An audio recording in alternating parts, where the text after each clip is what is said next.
There's one station with Elk Grove High School's laptop and stuff. If you want to get to the gym and make sure you get that Elk Grove High School. You've got the station to the right inside the gym. Make sure you get your laptop out of there.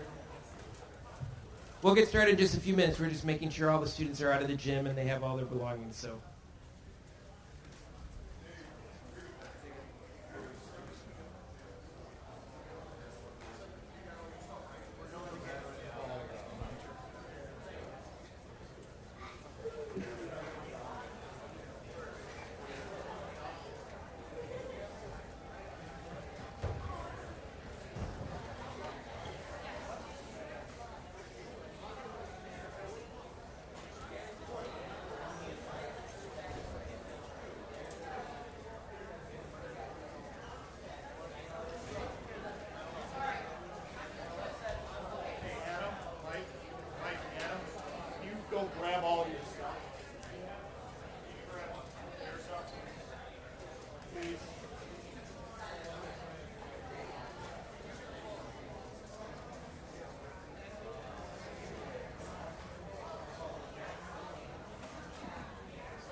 Okay.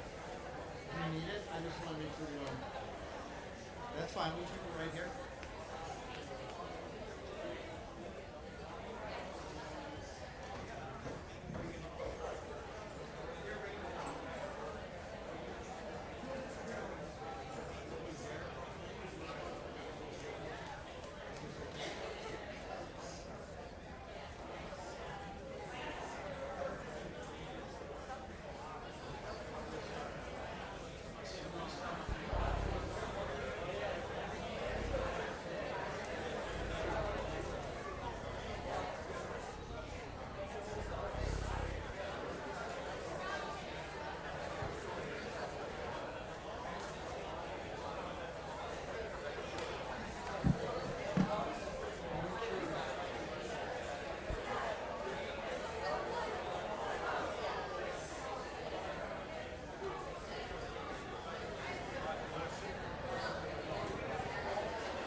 Good afternoon. How y'all doing? Welcome. Nice to see you. My name is Stephen Colella. I'll be your host and MC for this afternoon. On behalf of Wheeling High School, I would like to officially welcome you to our school. This is a very exciting day for us here at Wheeling to be able to host the Midwest Research Competition of Positive Impact. When I was asked to be part of this day today, I didn't know what to expect, being that I've never experienced something like this before, and I can be completely honest with you, I'm brand new to Wheeling this year. So my perspective on today is from a complete outsider's point of view, and this is what I learned today, having a few minutes to be able to walk around the gym and see some of these amazing presentations being presented.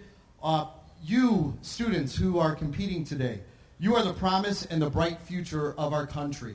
That's what I learned today. And on behalf of all the adults in the room and adults that are not in the room, I would like to say thank you very much. I would like to say thank you for caring enough to want to make our world a better place, to have the drive, to want to take issues and solve them, and to want to make our world make better sense. So on behalf of all the adults, we say thank you very much for all your hard work.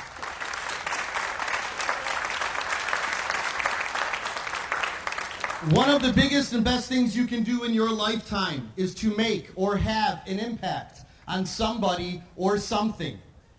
Most people wait until much later in their life to even begin thinking about how to change the world. And I would like to take another moment and congratulate all the participants today because you've already made an impact. You've made an impact on each other, you've made an impact on your school and on your community. So can we have one more round of applause for everybody that competed today? So, what we're going to do this afternoon, we are going to have our 12 finalists come up and share their work with you up on this stage. Each project will have 10 minutes to give their prepared presentation to the entire group assembled here in the theater. Then those students will go off stage and have a conversation with our very highly qualified judges. At that time, we are going to ask for your patience while we transition from one group to another. Okay, and we will be starting in just a minute. Thank you so much for coming today, and we'll be with you in a second. Welcome.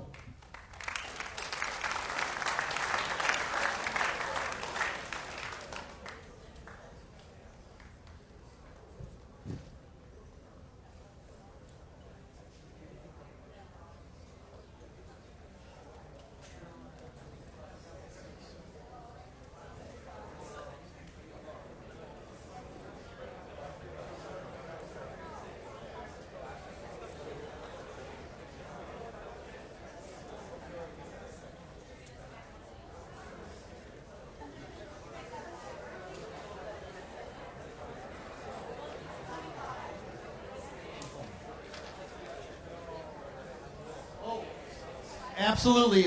Ladies and gentlemen, I don't know if you know, but this is a very special event today here at Wheeling. This is being broadcast live. We are streaming this live.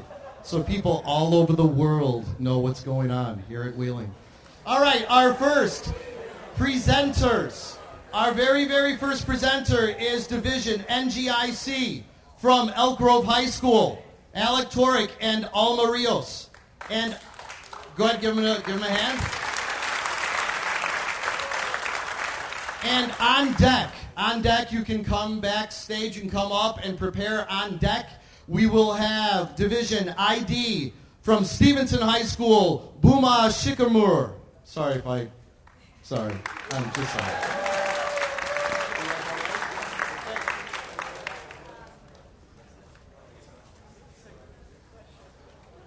Hello, my name is Alma Rios, and this is my partner, Alex Turek. We're from Elk Grove High School, and we would like to present Praxis, our idea for the prosthetic leg. And he'll present. So, hello, yeah? So we have a challenge to make a leg for above the knee amputee that can run a triathlon, literally. With this leg, you can swim, run, and ride a bike, all in one. Yeah, and it's called Praxis because it's a gift from the gods. Yeah. This is the actual leg, the full length, if you call it. The foot, the most important thing. We made a design that could swim, run, and ride a bike. This foot is made of carbon fiber, so it provides flexibility and sturdiness for it not to break. The bottom knee. This is the bottom knee, the bottom part of the knee. It includes the fabia, and notice that these two stoppers in front of the knee, like this here. These are to block the knee from going forward, and the rod behind the knee is made for blocking the knee to go backwards, to backwards. In this bottom part of the actual piece, there's a chamber, and in the chamber there's a spring, and on that spring there's a cable is attached, and the cable is going all the way through to the upper part of the knee, which helps the movement. So when you bend the knee automatically goes in the normal position. It's made of titanium. So this is the upper part of the knee. It connects to the bottom part of the knee through a rod, and it connects to the cable that connects to the leg holder, made of carbon fiber. It's very important to be specialized for the person that's wearing it, so it's not the one size fits all. We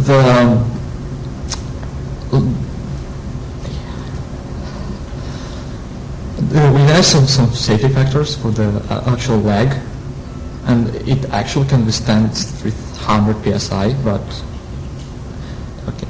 The foot can withstand 300 psi easily, but at 2000 psi, notice a little strip that is a difference between the pressures. It may break, but no, it won't happen. Yeah. The actual drawings of it. So the full knee, the full leg, the actual foot. This is the upper part of the knee. The rod that holds the both upper part and lower part of the knee, and the knee holder. This is the lower bottom knee. Notice the chamber in the middle, which will hold the spring, and that's all.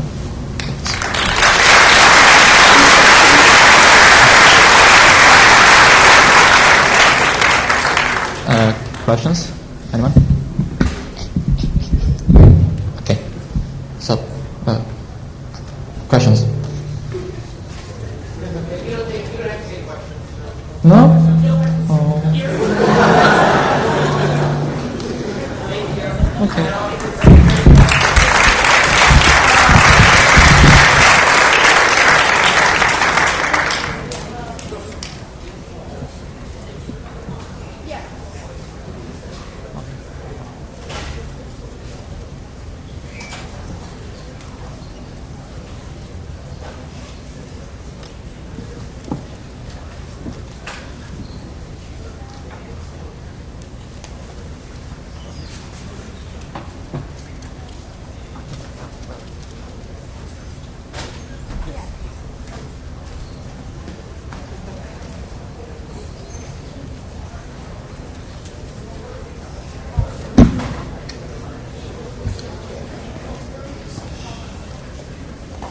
How do you say your last name?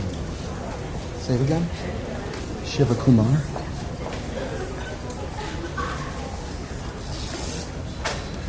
Okay. Ooh, that's loud. Sorry. Well, sorry. Our next presenter.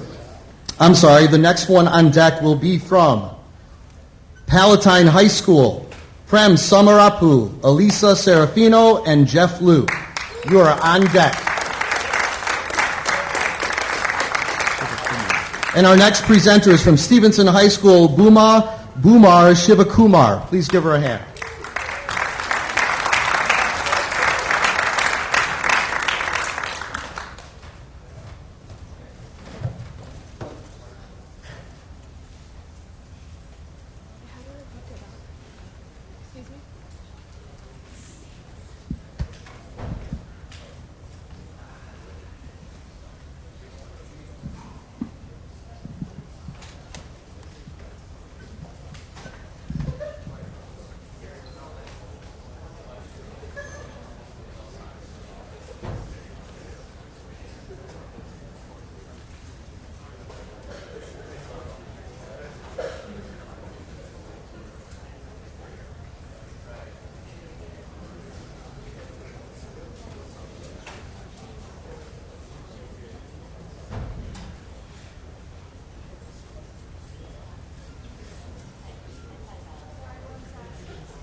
If you start with like this, you may actually know to put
Sorry about that. So hi guys, I'm Bhuma Shivakumar. I'm from Adlai Stevenson and I'm a junior. So my experiment is about the expression and solubilization of thermophilic mitochondrial carriers. And I performed this experiment in the Medical Research Council in Cambridge in England. I did this as part of a SPARK program at Stevenson. And my experiment basically consisted of 2 phases. The first phase was what I did over the summer, which was to express and solubilize select intermembrane proteins. And the second stage, which I haven't done yet, but that would be the extension of it, would to actually crystallize these proteins and be able to find the structure of them. And I'd just like to take the time to just acknowledge Cambridge for letting me stay there and do this awesome experiment. And thank you to Ms. Palfy for reading all my papers over and over again and helping me out.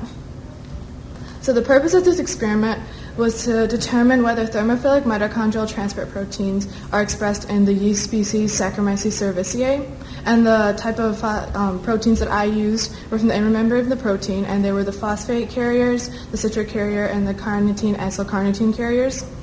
And basically my hypothesis was based off of prior research that was done and experiments similar to mine. And in these cases, the protein had expressed. So I hypothesized as well that the proteins would express when I introduced them to the yeast species Saccharomyces cerevisiae. And the reason I chose that intermembrane proteins of the mitochondria is the mitochondria is a very, very important organelle. It's basically the powerhouse of the entire body. It provides energy by taking stored energy such as glucose, performing cellular respiration, and making ATP, which is like the energy currency of the body, which is needed for all sorts of cell functions. And if you have any disturbance in the mitochondria, this can cause diseases, which is like the impact. So diseases such as like Graves' disease, type 1 diabetes, and cancer, they can, though they're not directly linked to the mitochondria, but the like an alteration in the actual mitochondria can result in a disturbance in the energy flow and in turn cause these diseases. So the way I was able to basically extract the protein was that I would take yeast cell, plate it out, grow it, then I would have like a batch of yeast cells, and you would use a cell disruptor, which basically means that you would put this in this container and it would create high pressures and it would burst open the cell wall, so you'd have like basically a mush of organelles. And using different centrifugation steps to basically pellet the mitochondria. And now to take out the protein, you would use detergents. And these mitochondrial proteins are in like an inner membrane, which is a phospholipid bilayer. So you would take the detergent, which would basically go into the membrane, rip apart the protein, and you would have a pure sample of protein. And in order to tell whether the protein had expressed or not, I would run SDS page gels, which is like gel electrophoresis. When you would run it, you would, like a thin line of, like a blue-colored thin line would appear, and that basically means it expressed or it didn't. And sometimes it's sort of hard to see because there's a lot of other things going on in the page gel too. So I performed a Western blot, which would basically select a certain area in the page gel, which mine was 27 kilodaltons, and it would amplify it using enzymes, and it would fluoresce if the protein was present. So I concluded that my hypothesis was partially correct because some of them did express and some of them didn't, and in this chart you can tell that many of them did express very well with the legend, which 3 checks is excellent, whereas some of them didn't were able to express but didn't solubilize, such as the first one. And there's a lot of experimental error that could have happened in this case because I did this over the summer. It's 3 months. I could have made like human errors, but also there are like biological errors that I really don't have control over that could have happened as well. For example, protein formation is a very complex structure. There's various steps that needs to be done. There has to be translation, transcription, et cetera, for it to actually be able to form a protein that functions. And the shape of the protein is basically what allows it to function. And if there's a mutation in like the DNA or mRNA, or there's a problem in how it folds, it could have created a mutation, and in turn it would not have shown up as expressed. So in that case, it would be a failure in that the protein did not express in my yeast cell. And also, as I mentioned before, like I could extend this experiment by crystallizing the proteins. And you would take these crystals, you would crystallize them with like liquid nitrogen, and take these crystals to like an X-ray diffractionary lab. and they would basically shoot x-rays through the crystal, and you would find a pattern on a screen, and you can take the pattern and backtrace it and actually find the structure of the protein. As I mentioned before, that's one of the most important parts of the protein. And the positive impact of this experiment is that there's a lot of diseases that mitochondria and the energy that it produces causes, and as I mentioned before, like the protein structure is very important, and in my experiment was basically the precursor to find the protein structure. So you could, in turn, if you found out what the structure actually looked like, you could in turn make medication that would actually treat the structure and be able to fix it so the mutations that did occur would revert back to normal. And these are my references. Thank you for giving me the opportunity to present.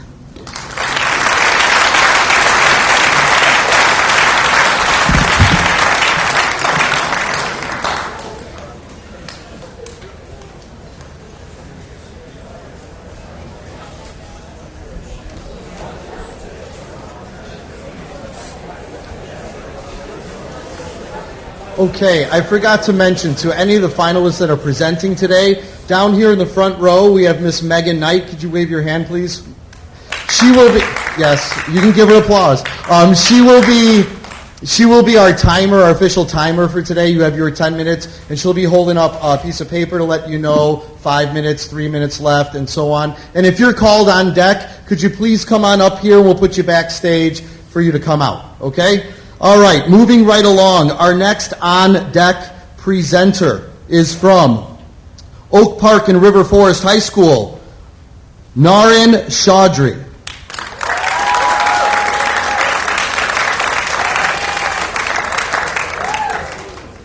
Okay, and our next set of presenters are from Palatine High School, Prem Samarapu, Alacia Serafino, and Jeff Lou. Give them a hand, please.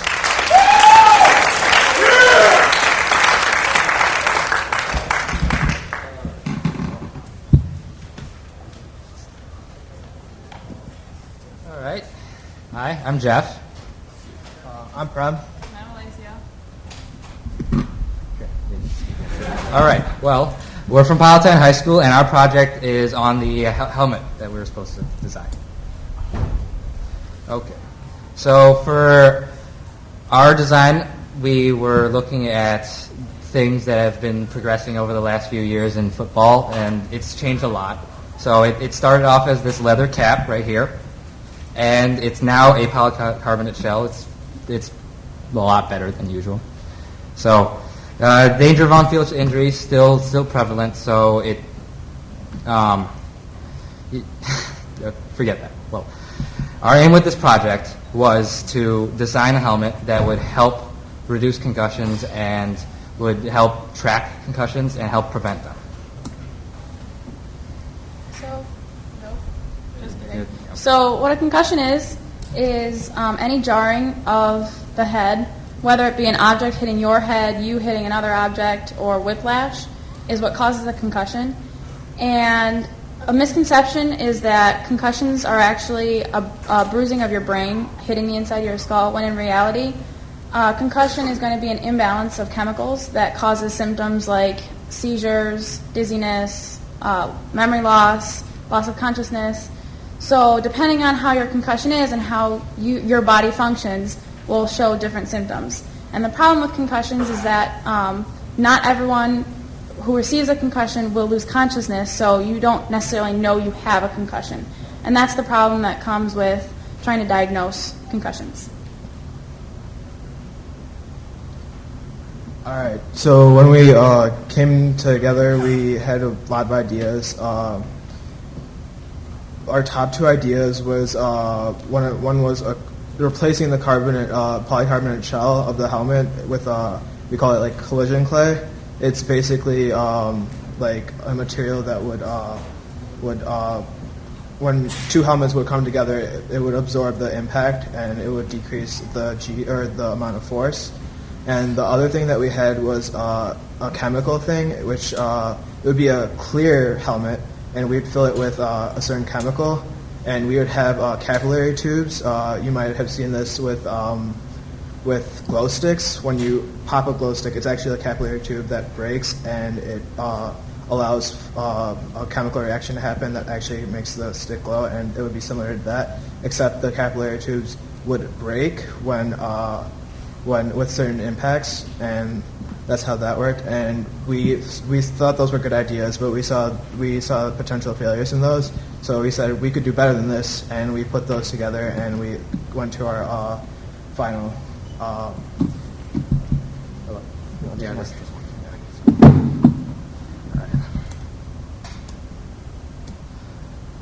Okay, so for our design, we decided to keep the classic NFL traditional look because we figured that from a fan's perspective, most people don't like change. When people go into sports, they expect the same thing, and it's just something that people around the league, there would be a huge backlash if we were to, say, design a completely new helmet and make it look nothing like what it originally used to be. And we figured if we keep it like this, there wouldn't be nearly as much resistance against it. And so what we did, we took a few different ideas, we combined them all together. We figured we would look for ideas where we can improve upon the helmet that it already exists. And one such idea was, it's called MIPS. You might have read about it in articles in Popular Science and stuff like that, where it's a rotation. It helps reduce rotational force. Where the helmet, if you were to get hit, the helmet would rotate, but not the inner helmet, and so it would the rotational force would lessen, and it would be easier to prevent concussions from happening. And other things in our design, we also had sensors in our helmet, where there'd be two on the sides, one in the front, one on the crown of the helmet, and one in the back. These sensors would pick up the forces that were being applied on a hit, and it would translate to LEDs. And I think I'm going to explain that part a little bit better. All right, so this is basically AOI logic that we made. We learned this at school. So basically, each of these switches right here represents a certain G-force, like a range. And we'll say the top one is like the most drastic one, which is 100 plus.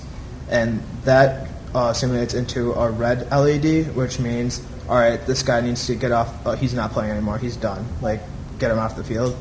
And then the lower one represents a green LED, which is like, okay, he got hit, but he should like stay on.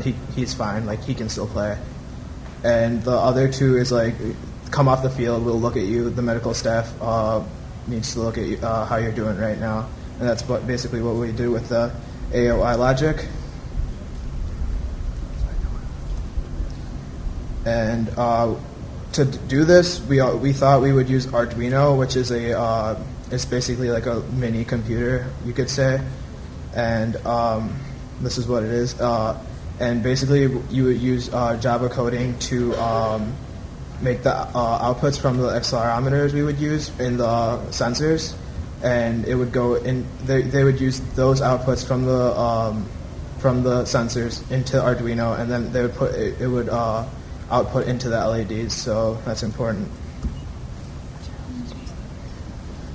So another improvement that we made to, because we decided to improve off of that original design that exists, and so along with changing, adding the LEDs to the helmet itself so that it lights for each kind of impact, we decided to change the lining and the padding in the helmet to a different material that is more absorbent. So we found a material called sorbethane that is a viscoelastic polymer that has both liquid and solid, elastic properties. And so sorbethane actually has about 94% shock absorbency, and it's a material that they have started using in the heels of insoles. So if you play if you do water sports, or you ski or you snowboard, and you have high impact on your ankles and your heels, and that shoots, it's a high impact on your joints. So they make sure to put sorbethane in the heels of the inserts in order to reduce that shock. So we decided that would be a good material to place inside the shell of the polycarbonate so as to reduce impact.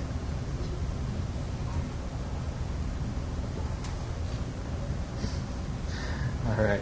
So for our simulations, we ran a few tests, and so let's see. This first one was a force on the top of the helmet, where it's an illegal hit, but it usually happens. It happens a lot in the game, anyways. So the force was 8,750 pounds. All right. This translates into 50 Gs. 50 Gs is a rough estimate on the average football hit. How much force it usually takes for a football hit. And for this, it displaced only 0.04 inches, and because it really absorbed a lot of the impact. And let's see, there were we also ran other tests, where this one, it was on the front of the helmet. This one displaced about, I want to say 4 inches. It was 4 inches, and that might sound like a lot, but when it's instantaneous, not all of it, all of the energy is going to travel.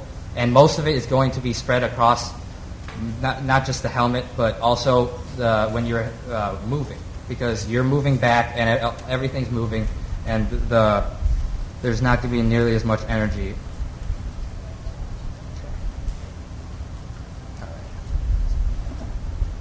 All right. So our steps for implementation is that we can't start right away into the NFL. We wanted to start small, like probably a D3 college school or something like that, and see how that works, and eventually spread out into the NFL and bigger, better leagues. And the positive impact that this helmet would have would be that it is because of the LEDs and the way that they instantly light up when the player gets hit, there's instant reaction time to how this player has been hit. So there's the opportunity for, on the field, on the spot, to know exactly how hard this player has been hit. And then also everyone watching now is watching over the player. You are all watching out for the health and safety of your player. And so there's a sense of community that is created through everyone knowing how hard their players have been hit.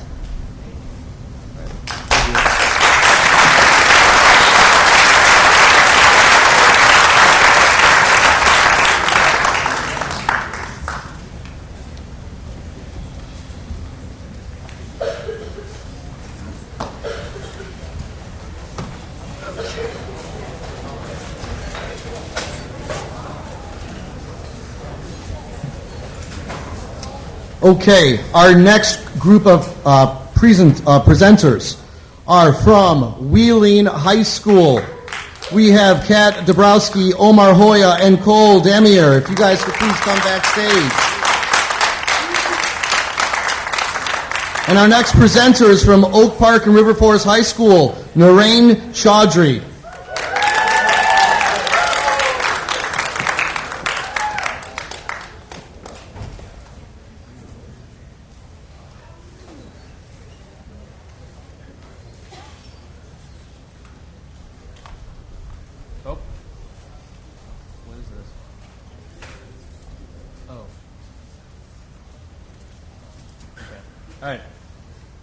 Hello, my name is Narain Chaudhry. I'm a junior at OPRFHS, and today I'll be talking to you about my very interesting experiment on the effects of elevated levels of CO2 on the neural and spinal development of zebrafish embryos.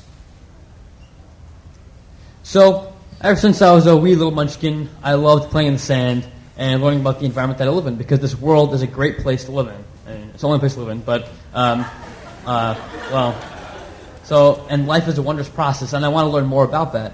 So as a result, while everyone else is playing in the sand or the beach and having a great time, I would sit back in the sand and look for seashells, which I showed excitedly to my mom. So that spurred my initial interest in the environment, and I grew and grew in this interest, and I read more and more magazines, and eventually I read Al Gore's Inconvenient Truth, which talked about how the certain molecule, CO2, is causing something called global temperature increase. And that's causing a variety of factors, things like the polar ice caps melting, and his research was phenomenal. But I want to take his research a step further and see what effects CO2 would have on the oceanic aspect, not only on the land. Because as you know, the ocean takes up 79% of the world. So that's the path I took. So I used zebrafish in my experiment, and one of the reasons is because zebrafish are extremely easy to maintain, and they spawn very quickly. And for my purposes, that's very important because spawning means embryos, and embryos for me means results. So zebrafish are tropical fish that prefer temperatures around 23 to 28.5 degrees Celsius. The male zebrafish is thinner and longer, you can see it at the bottom of the picture, and the female zebrafish is more rotund. And the reason why is because that's where the pouch is carrying eggs. And when it gets really bloated, then that means that it's ready to fertilize those eggs. So one of the distinguishing characteristics of most fish, and specifically zebrafish, is external fertilization. And that's where the embryo is fertilized outside the body of the female. So that's important for me because then I can go in, take that egg, and use it in my experiment, which is what I did.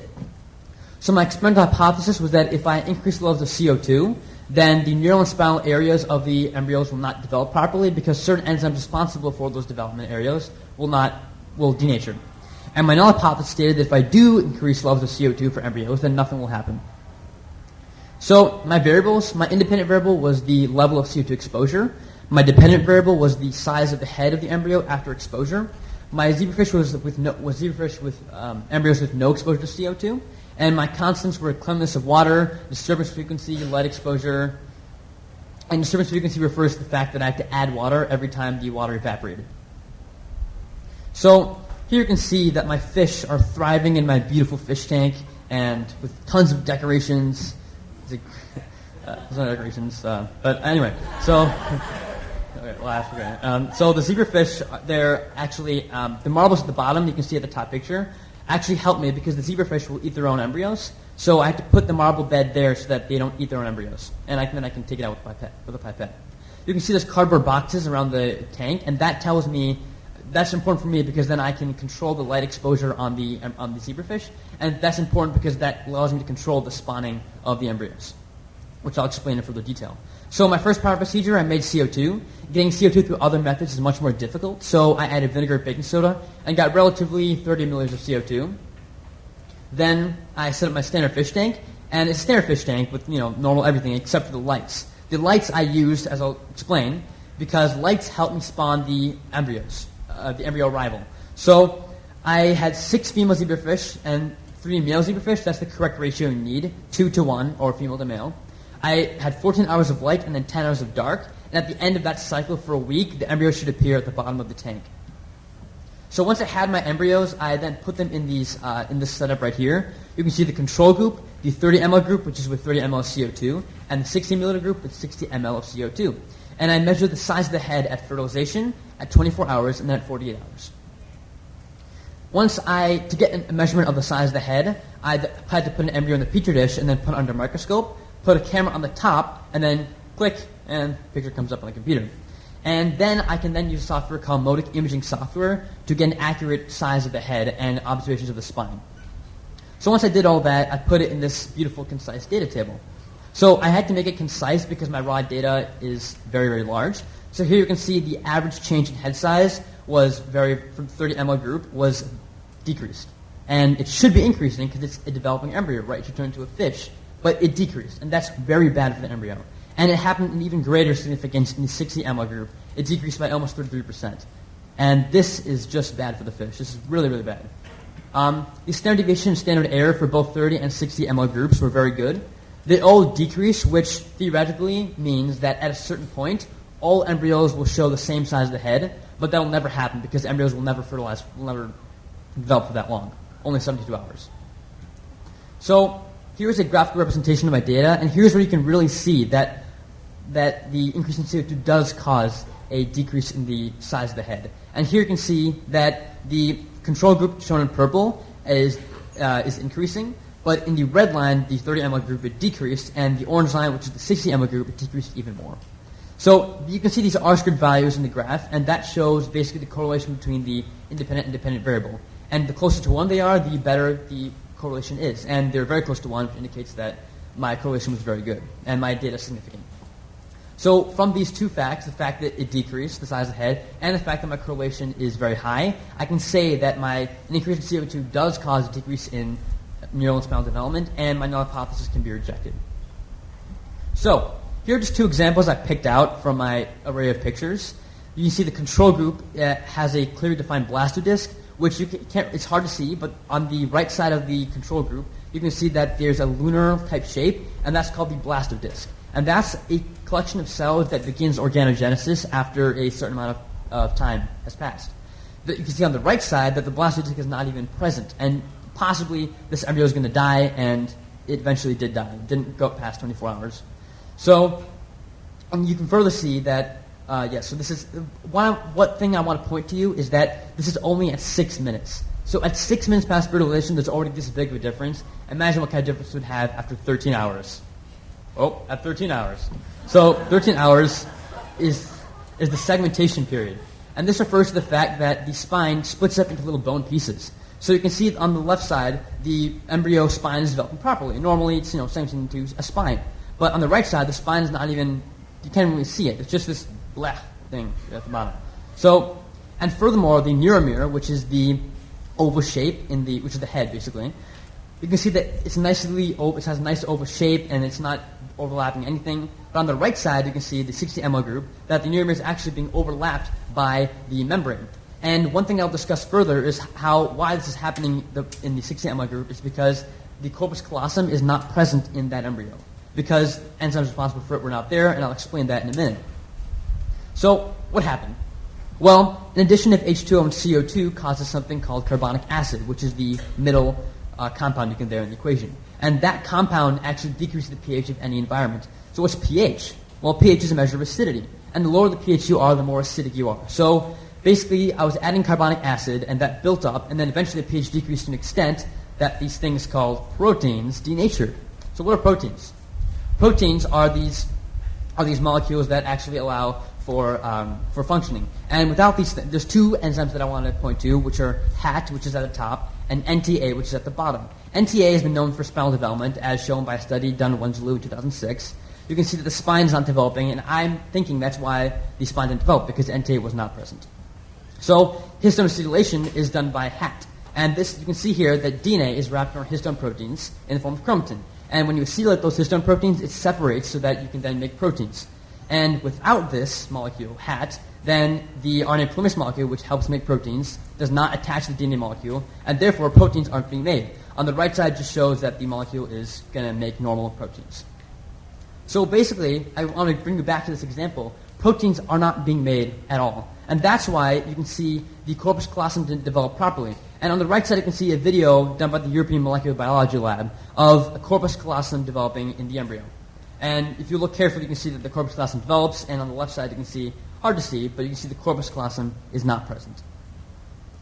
So what impact does my research have on the world? Well, first of all, it raised awareness of another impact CO2 has on the environment. So I told you about Al Gore and his presentation. So my research takes it a step further and proves with very high significance. On the right side, you can see that my second point is that it provides an explanation for why mutations may be occurring without an explanation. So down in Western California, there's been reports of how these embryos of how fish are not developing properly, and my research provides an explanation for why they might be occurring. But what about the entire marine life? Well, zebrafish are a model fish. So every day the ocean absorbs 22 million tons of CO2, and eventually the ocean and all bodies of water will not be able to sustain life because the pH will decrease to an extent that enzymes will denature and nothing will exist in the water.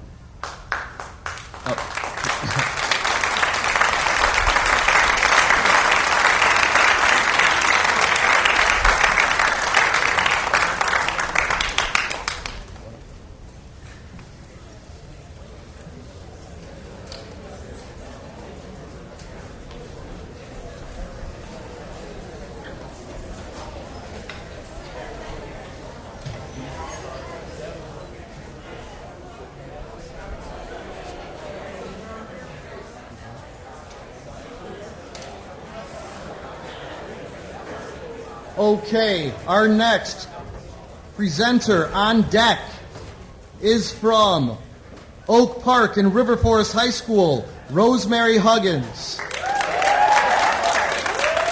And our presentation is from Wheeling High School, Kat Dabrowski, Omar Hoya, and Cole Dameyer.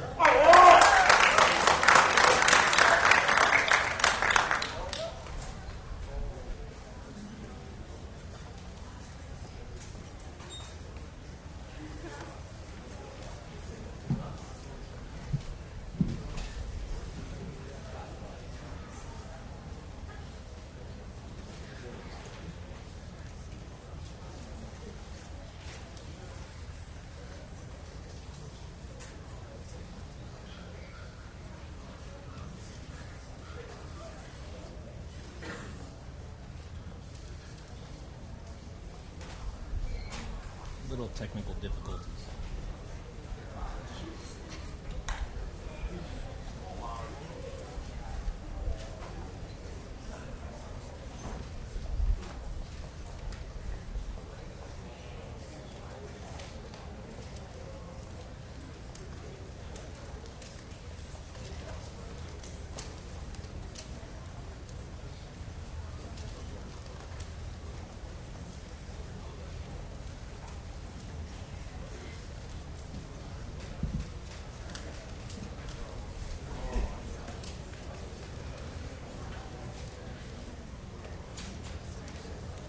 Bear with us, we had to restart the machine.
All right, once again, thank you for your patience and flexibility. From Wheeling High School, we have Kat Dabrowski, Omar Hoya, and Cole Dameyer.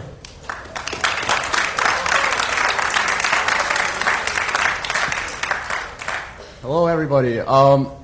As it was just presented, we're from Wheeling High School. My name's Omar. I'm Kat. And I'm Cole. And we were given the task to design an operating room with taking an airflow system into consideration so we can reduce surgical site infection risks. So in order to understand the problem that we're tackling, we first had to define the problem that we're actually addressing. So we asked ourselves, how safe is surgery? And we commonly associate surgery in America as safe and reliable. However, the numbers we found in statistics actually prove this otherwise. Surprisingly, 290,485 surgical site infections per year occur in the United States, and that accounts for about 2% of all surgical procedures within the U.S. And from those 290,000, we have 13,000 deaths from SSIs annually in the United States. So we see clearly that surgery isn't as safe and reliable as we assume it to be. And this is mostly due to the fact that more than 1 million dead skin cells are generated in an average surgical procedure, and many of the skin cells float into the operating room carrying pathogens. And 28 states in response have increased their oversight over SSIs. But what we need to do is that we need to increase this awareness throughout the United States. And the first step to do this is to develop a solution, a preliminary plan that will allow us to reduce the risk of SSIs. Now, in order to gain more in-depth knowledge on how our solution could affect others, we looked at different groups of people that could be benefited. The first group that we looked at were everyday American citizens, which account for 314 million people. Now, $5 billion are spent annually on hospital-acquired infections, and much of this isn't covered by Medicare at all. Instead, it's covered by medical insurance and medical health care providers. And as a result, it becomes more expensive, and everyday American citizens have to pay more for their insurance, and much of their money comes out towards this.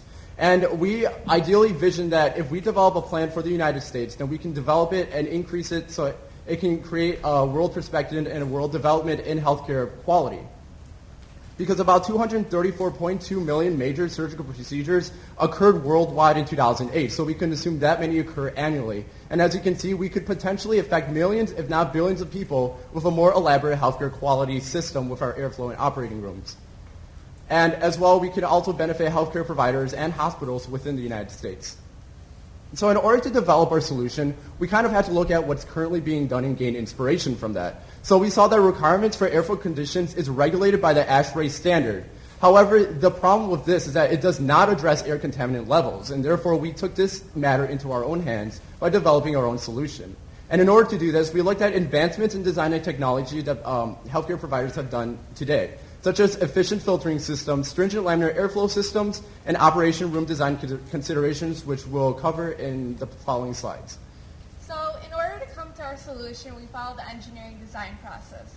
We began by defining our problem, generating concepts, developing a solution that we could test, and then at the end, we really focused on how is this going to help us.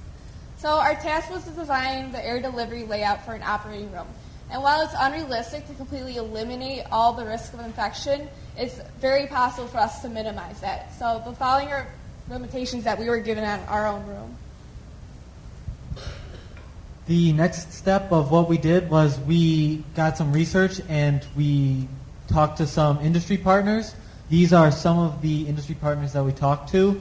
One specific one was F.E. Moran. They helped us generate several ideas and concepts of how to set up the operating room that we designed. These include 45-degree angles so that there's less dust collected in the corners, laminar airflow, which allows less air to be, or less contaminants to be left on the patient themselves. They also told us about positive pressure, which is the more air inside the room pushing outside air out, and so that no contaminants enter the room. And they also told us about the HEPA filter, which is an advanced air filtration system. These are some pictures from the Lurie's Children's Memorial Hospital, which we were able to visit, and we got a first-hand experience on what an operating room actually looks like, and that helped us generate several concepts. And another critical step in developing our solution was actually putting equipment in the operating room. And much of that was helped by another industry partner, McQuent Medical Systems. They provided us with equipment such as booms. And not only that, they also gave us suggestions on how to apply these booms in an operating room so that they're conveniently accessible to our surgeons while being unobstructive to work patterns. And this graphic right there shows an example of what they gave us and how they suggested we space out the booms. And other additional design considerations that we found from our research was that we should maximize surface area of laminar flow as much as possible while keeping an effective velocity on top of the patient so that the pathogens can wash off. And we found that the preferred duct shape should be round, maybe ovular, because it reduces the gathering of dust in corners since it doesn't have corners to begin with. And the downside to that, however, is that it requires more space. But we can see that the benefits outweigh the cost immensely. And we also decided that the material should be stainless steel because it's both hygienic and endurable. And our next step in our design process is actually developing a solution. And what that consisted of was creating several rough drafts by hand and then modeling our airflow system on Revit MEP. And then finally, we calculated the specific numbers with the airflow and how the diffusers should be handled. And then we inputted used pre-existing CAD models for several components of our system because it's reliable and we know it works. It made our process much more simple and applicable. One of the concepts that we used during our in our design was laminar airflow. Laminar airflow is several diffusers over the modular workspace, which is where the surgeons are actually working, and the laminar diffusers launch air onto the patient, wash the contaminants off, and then the contaminants then get pushed out of the return ducts in the corners. And what made our project so unique is that we added an air curtain as well. It's a system of linear slot diffusers that wrap around that modular workspace. And with that, it just adds an extra wall of protection. So not only is it keeping contaminated air out of the workspace, but it also, every personnel that walks through that air curtain, they're also being washed with air. So it's just adding more protection. So since it was a little different than what Lurie's Children's Memorial did, we also used the price engineering guide, and that really just helped us figure out how much airflow we were going to assign to each of these slot diffusers. And as you can see, this is our final room. We have our laminar diffusers in the middle, directly over the operating table, and you see our linear slot diffusers that wrap around that whole workspace. On this slide, you see that we have our 3D graphic of our final solution. That is what it actually looks like. The other is a view from the floor. You can see that the laminar diffusers are in the center and are pushing air down and creating laminar airflow. Around the modular workspace, you can see the air curtain that's around the outside. And you can also see that the surgical lights are off to the side so that they don't disturb the laminar airflow. These pictures both show side views. You can see that the booms are not obstructing the workspace, and you can also see that the return ducts are in the corners so that the air can most likely get out quickest, fastest, and most efficiently. The complications and assumptions that we had to make while doing our project was that contaminants can be trapped in the booms, which is hard to take out because the doctors need the monitors and the equipment from that. Our rooms do not present the spread of the disease by touch because that would be hard. And we also have to assume that the air is not leaking out of the room or out of any of the air ducts. And so at the end of this project, we really needed to focus on what is this positive impact. So our solution had two main aspects. One is the location and size of the room. We put the operating table right in the center of the room, and then we also had the 45-degree corners. And that just contributes to our whole elaborate airflow system. We have all of our supply air focused towards the operating table, and all the contaminated air goes out. And we really want to focus on how we could apply this to other settings. Obviously, it's been implemented in the U.S., but principles such as just layout of diffusers can be used in military settings and developing countries. And it's adjustable based on budget. So when resources aren't readily available, it's easy to adjust.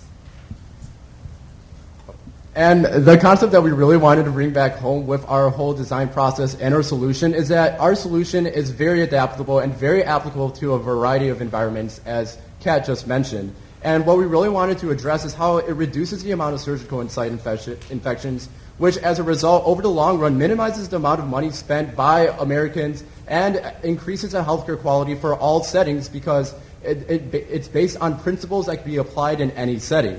And what this really emphasizes is preventative measures. By capitalizing on preventative measures, we can see that we could increase the quality of healthcare and see that we could achieve an overall vision of improving our quality of healthcare. Thank you.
Okay, how we doing? We good? After our next presentation, we will take a 5-minute break, and after our next presentation, I'll announce the next group that will be on deck, okay? So right now, coming to present from us is from Oak Park and River Forest High School, Rosemary Huggins.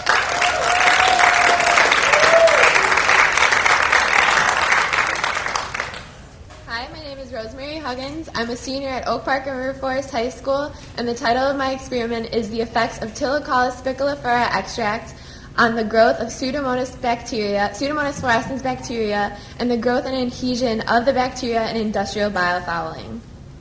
The purpose of my experiment was to first extract this chemical from the sponge Ptylocollus spiculaphera and test its effectiveness in preventing the growth of Pseudomonas fluorescens bacteria and also test the extract's levels of cytotoxicity.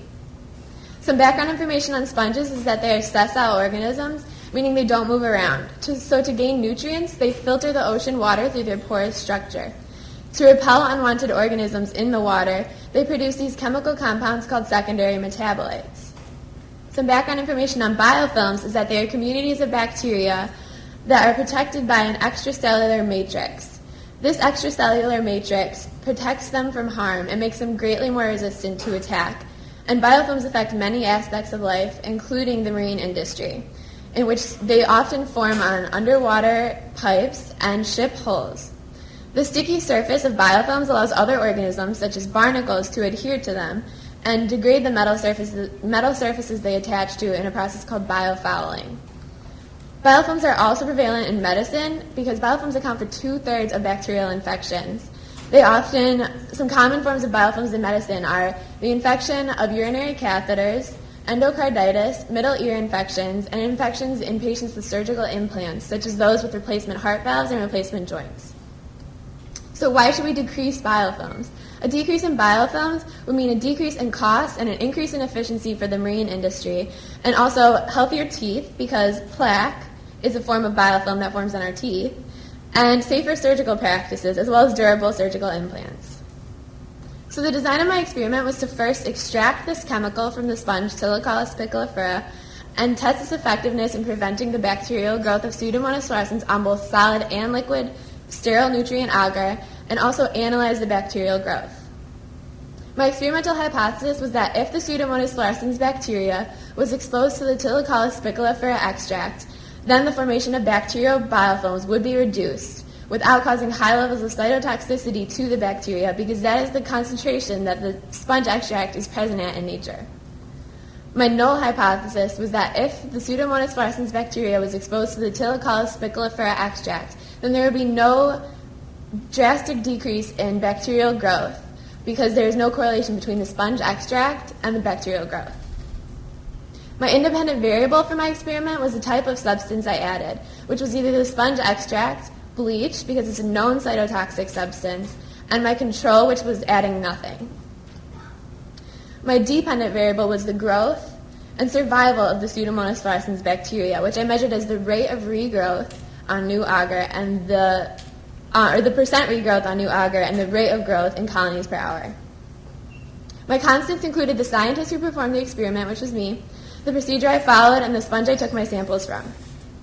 My control groups consisted of the solid agar dishes and liquid agar tubes that consisted of only sterile nutrient agar and with the Pseudomonas fluorescens bacteria, so these ones did not have the addition of bleach or the sponge extract.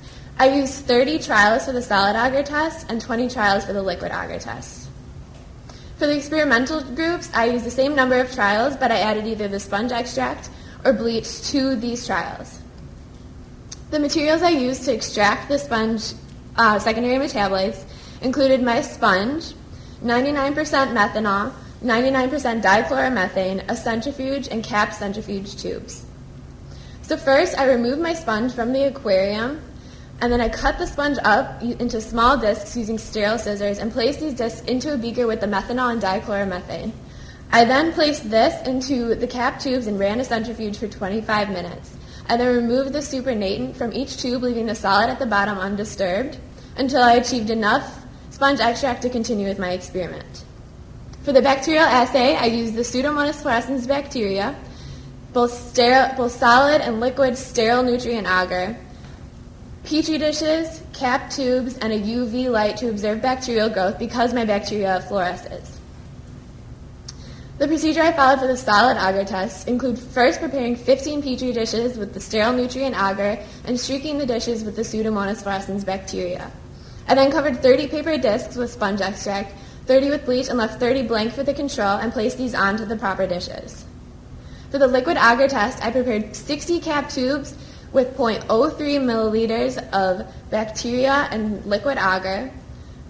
I then added 0.1 milliliters of sponge extract to 20 of the tubes, 0.1 milliliters of bleach to 20 of the tubes, and an additional 0.1 milliliters of agar to 20 of the tubes to have a constant volume and eliminate that as a variable.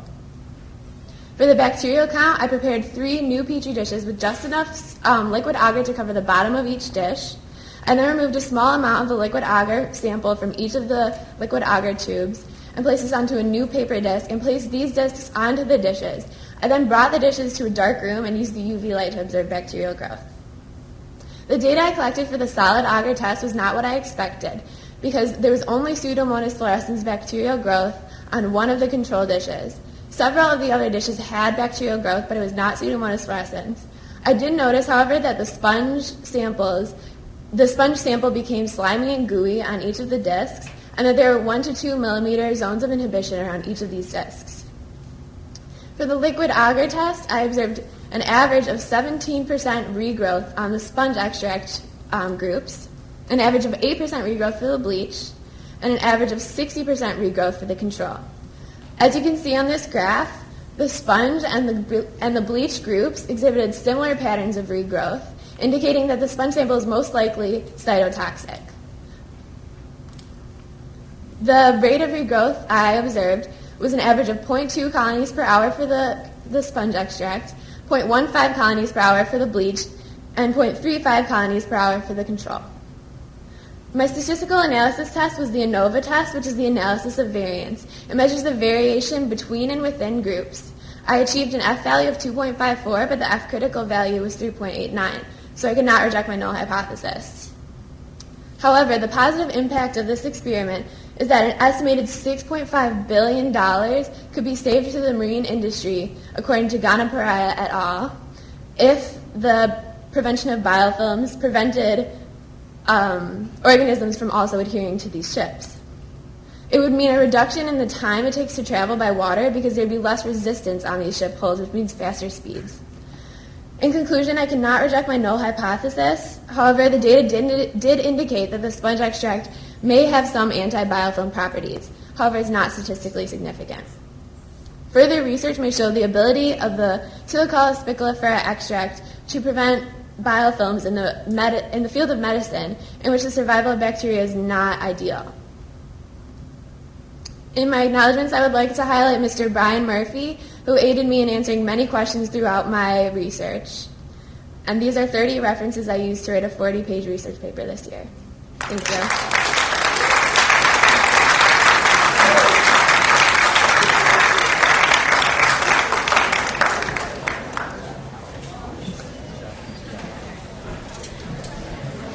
Okay, before we take a quick 5-minute stretch break, on deck, presenting when we get back from our break, from John Hersey High School, Alex Barada, Ben Juarez, and Mike Frieda. Come on up. We will see you back in 5 minutes.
Okay, ladies and gentlemen, can I have your attention, please? Can we take our seats and continue?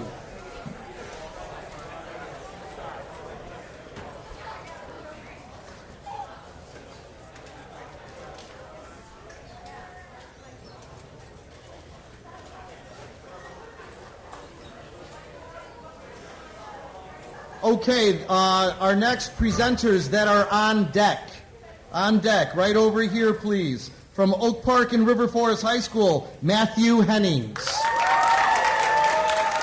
And our current presentation will be from John Hersey High School, Alex Barata, Ben Juarez, and Mike Frieda.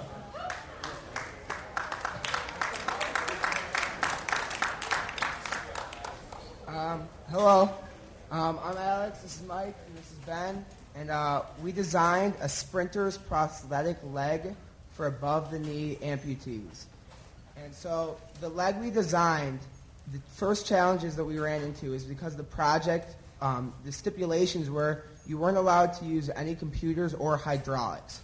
And in the market today, all amputees' legs above the knees for sprinters have computers and hydraulics used in them in order to make the rate at which they move normal for a person who's sprinting.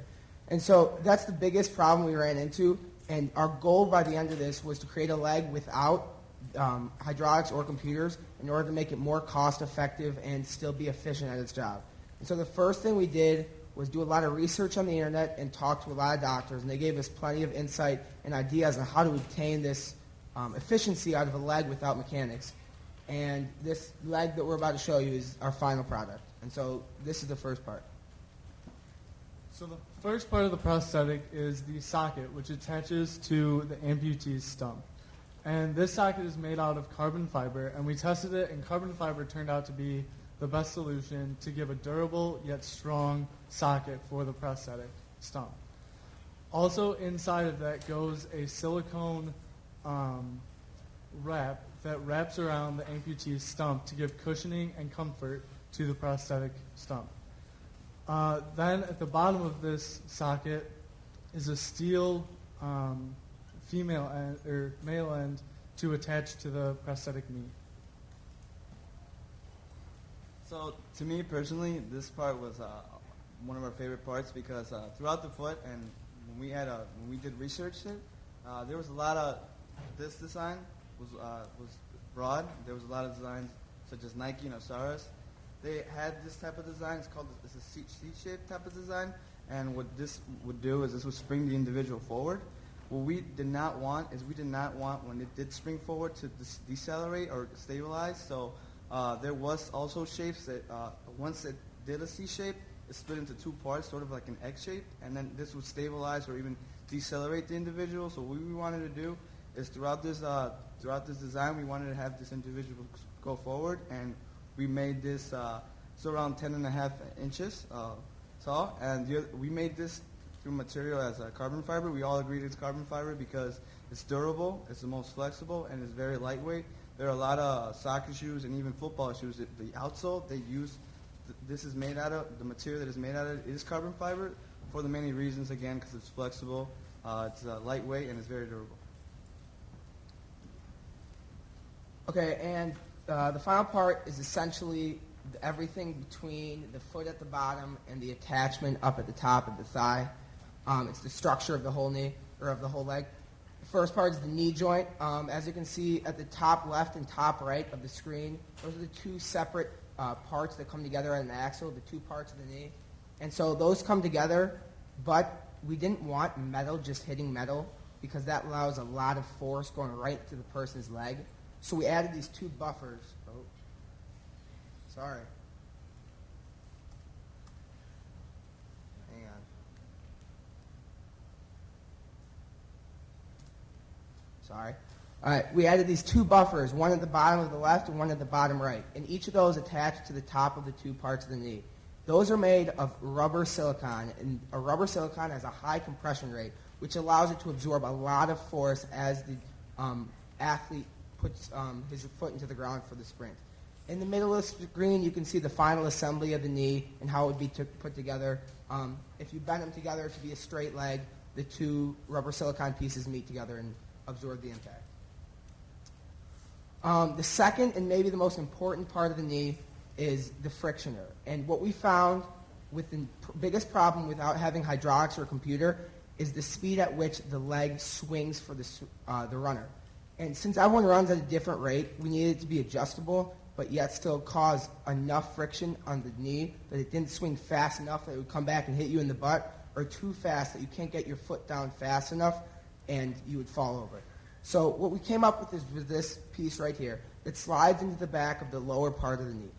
And it's got a small space in between the front and back of the piece, so you can tighten or loosen the screw regarding on whether you want less or more friction on the axle. And by tightening the screw, you cause more friction, which means the leg swings slower. You loosen it, there's less friction, it'll swing faster. Depends on your maximum speed or how fast you want to run. So to us, this part of it was basically not but maybe probably was the most important part of our design, because this stabilized our leg from going too forward or too back. So without this part, and this part was actually suggestions, because we met with 3 doctors that we'll show you later on in this presentation. But this part actually stabilized our leg, so it wouldn't, so depending on the individual's height and weight, it wouldn't propel them forward or backwards at a certain level. So this basically is kind of I would say the frosting in our cake in our design.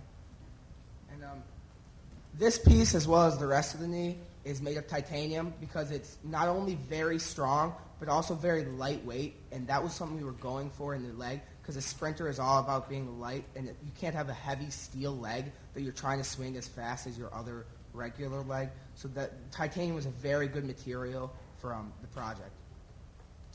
The 2 connections, the top connection, which goes into the stub of the amputee. As you said before, there's the silicone wrap that goes around the stub, but we also needed a way to insert that wrap into the lower portion of the leg and the knee. And so what you see in the top left is a cylinder-shaped insert, and a cross-section of that is viewed in the bottom right, the red, pink, and white portion. And so you insert the notches into the system, and a small grabber will interlock with the notches, and the spring-loaded grabber will keep them in place. And both pieces made of steel alloy have high friction and high strength, so they'll definitely keep it in place. And we ran multiple tests on the simulation software, and steel alloy holds up very well and able to withstand the force of a sprinting runner.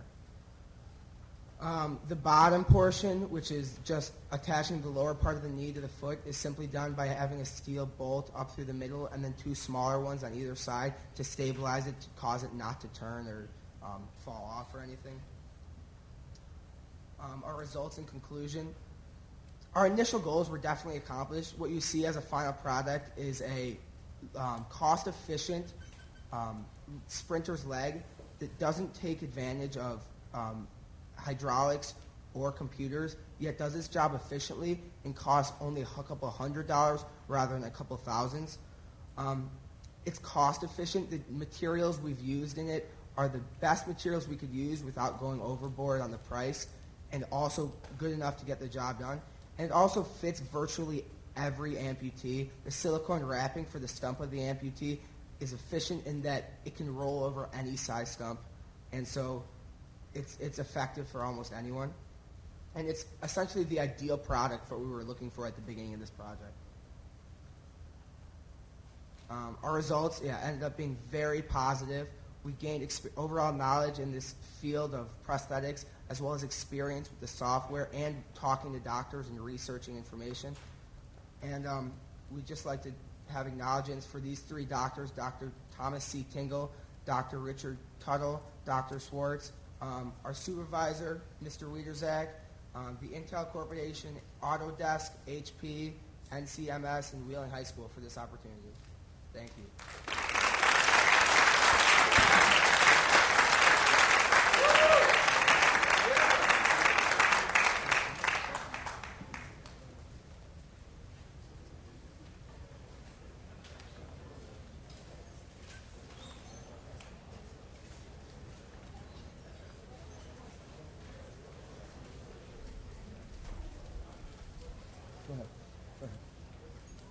Okay, on deck would be from South Elgin High School, Justin Markle, Benny Romo, and John Curick.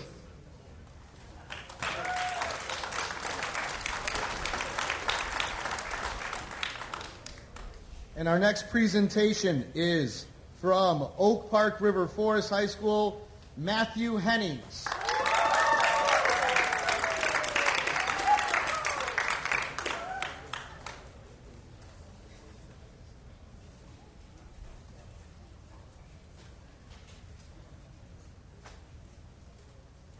Okay.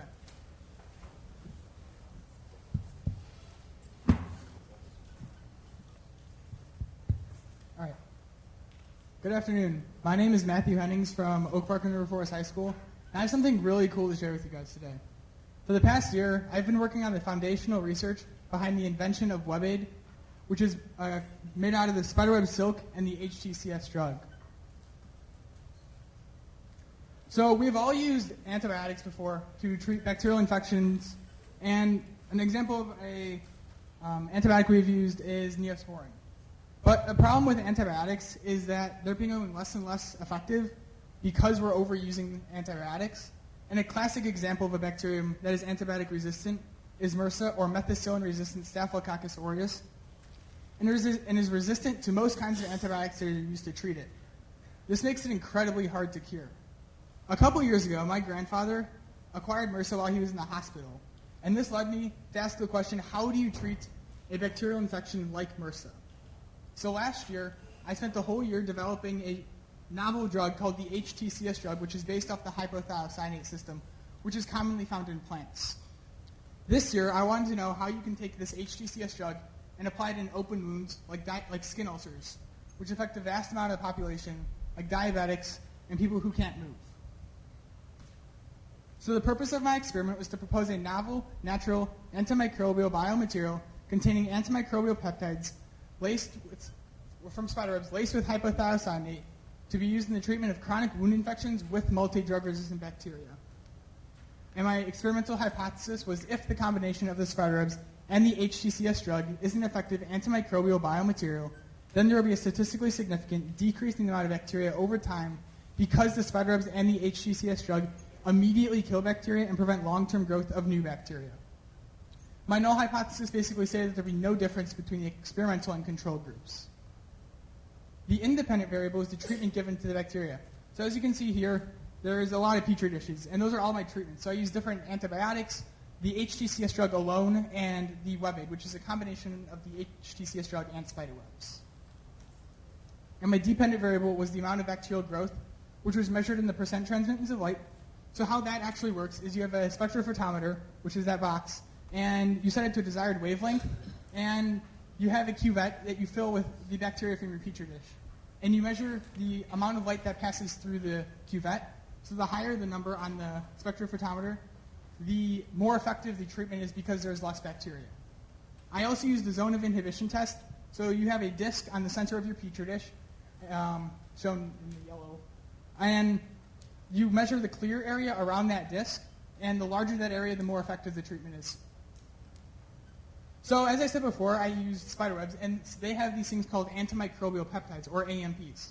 And so antimicrobial peptides are drawn to the bacteria, and they're going to be tunneling into the bacterial membrane, and they're going to release the inside of the bacteria out and lyse it, which kills the bacteria and prevents long-term growth of the bacteria. So as I said before, the WebAid is made out of spiderweb protein, which contains these antimicrobial peptides, whose action is bacteriostatic, which means it prevents the long-term growth of the bacteria. And the HTCS drug, which is based off the hypothalocyanate system, whose action is bactericidal, which means it kills bacteria immediately. So how does this actually work together? Because this is a brand new approach that has never been used before to kill bacteria. So you have your bacterial membrane with your sulfhydryl groups, and the HTCS drug disrupts these sulfhydryl groups so that the glucose and amino acids cannot enter the bacteria, limiting the amount of energy it has so that it dies. However, some bacteria is going to live because it's not going to be affected, it's not going to be touched by the HTCS drug. So the antimicrobial peptides attack the bacteria so that it doesn't reproduce and allow the resistant genes to pass on. So you have 6 different kinds of bacteria. 4 gram negative and 2 gram positive, and I used different shapes just to make sure I was covering the whole sphere of the bacterial world. And I used many materials, including the HTCS drug, different kinds of antibiotics, spiders, and spiderweb materials to make my spiderweb habitat. My control was distilled water, and I had many constants, which I kept the same throughout the entirety of the experiment. So to collect my spiderwebs, I first stuck a sterile pipette into my spiderweb habitat and spun around 20 times, making sure I got the same amount of spiderwebs each time. Then I plated it onto the petri dish with the bacteria, and I had different groups that I tested. So I tested the HTCS drug alone in one group, different traditional treatments like antibiotics in another group, and WebAid in another group.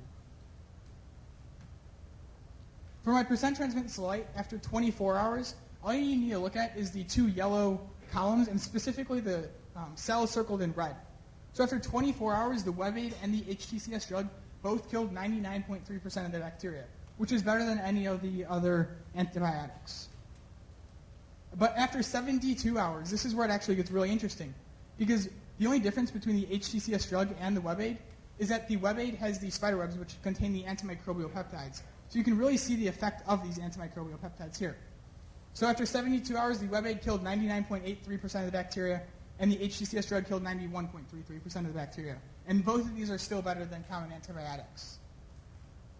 So here's my graph for the percent transmittance of light on the y-axis and the type of bacteria on the x-axis after 72 hours for the various treatments. So in yellow is the WebAid, and in red is the HTCS drug. So basically, all you need to look at is that the WebAid is higher than all the other groups, including a common antibiotic like novobiocin, which is in purple. For my statistical test, I ran an ANOVA test, or analysis of variance, and because my F critical value, which is in orange, is lower than my F value, which is in red, I can reject my null hypothesis, and I could reject it with a certainty of 99% because my P level is so small. So overall, the WebAid is the most effective as a bacteriostatic and bactericidal agent, and it's 99% effective based off the ANOVA test. To the right is the WebAid prototype that I would like to possibly engineer in the future. It has a sticky gauze bandage, and then in the middle it would be the spiderwebs laced with the hypothiocyanate drug. So in conclusion, the WebAid is made out of the spiderweb silk and the HTCS drug. So if you have a skin ulcer on the bottom of your feet, then bacteria may grow in them, and in that case, the bacteria also may mutate. If that happens, then you should use WebAid to kill the mutated bacteria and save your feet. In the future, there's a lot more research that needs to be done for this, but eventually I would like to test on in vivo and in vitro animal cells, and I'd also like to continue my research next fall at the University of Nebraska-Lincoln. So how does this actually help the world? So this is a brand new biomaterial with a brand new approach that has never been explored before. With the help of genetically engineering spiders to produce more spider webs, like they did in Spider-Man, I can produce more web, which would make it incredibly cheap to manufacture this new WebAid. And this could potentially help the 26 million people who have diabetes in the United States, because they're at a higher risk for these skin ulcerations because of the high glucose concentrations and low perfusion. It can also help the 2.5 million people who develop pressure ulcers each year. I'd like to thank many people, including Dr. Brian Murphy, who helped me understand the biochemistry behind this novel biomaterial. And I had many references that I compiled over a 40-page research paper that I submitted to many journals last semester.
Okay, moving right along. Our next presenter that is on deck is from Oak Park and River Forest High School, Jenna Rouse. And our current presentation is from South Elgin High School. We have Justin Markle, Benny Romo, and John Curick.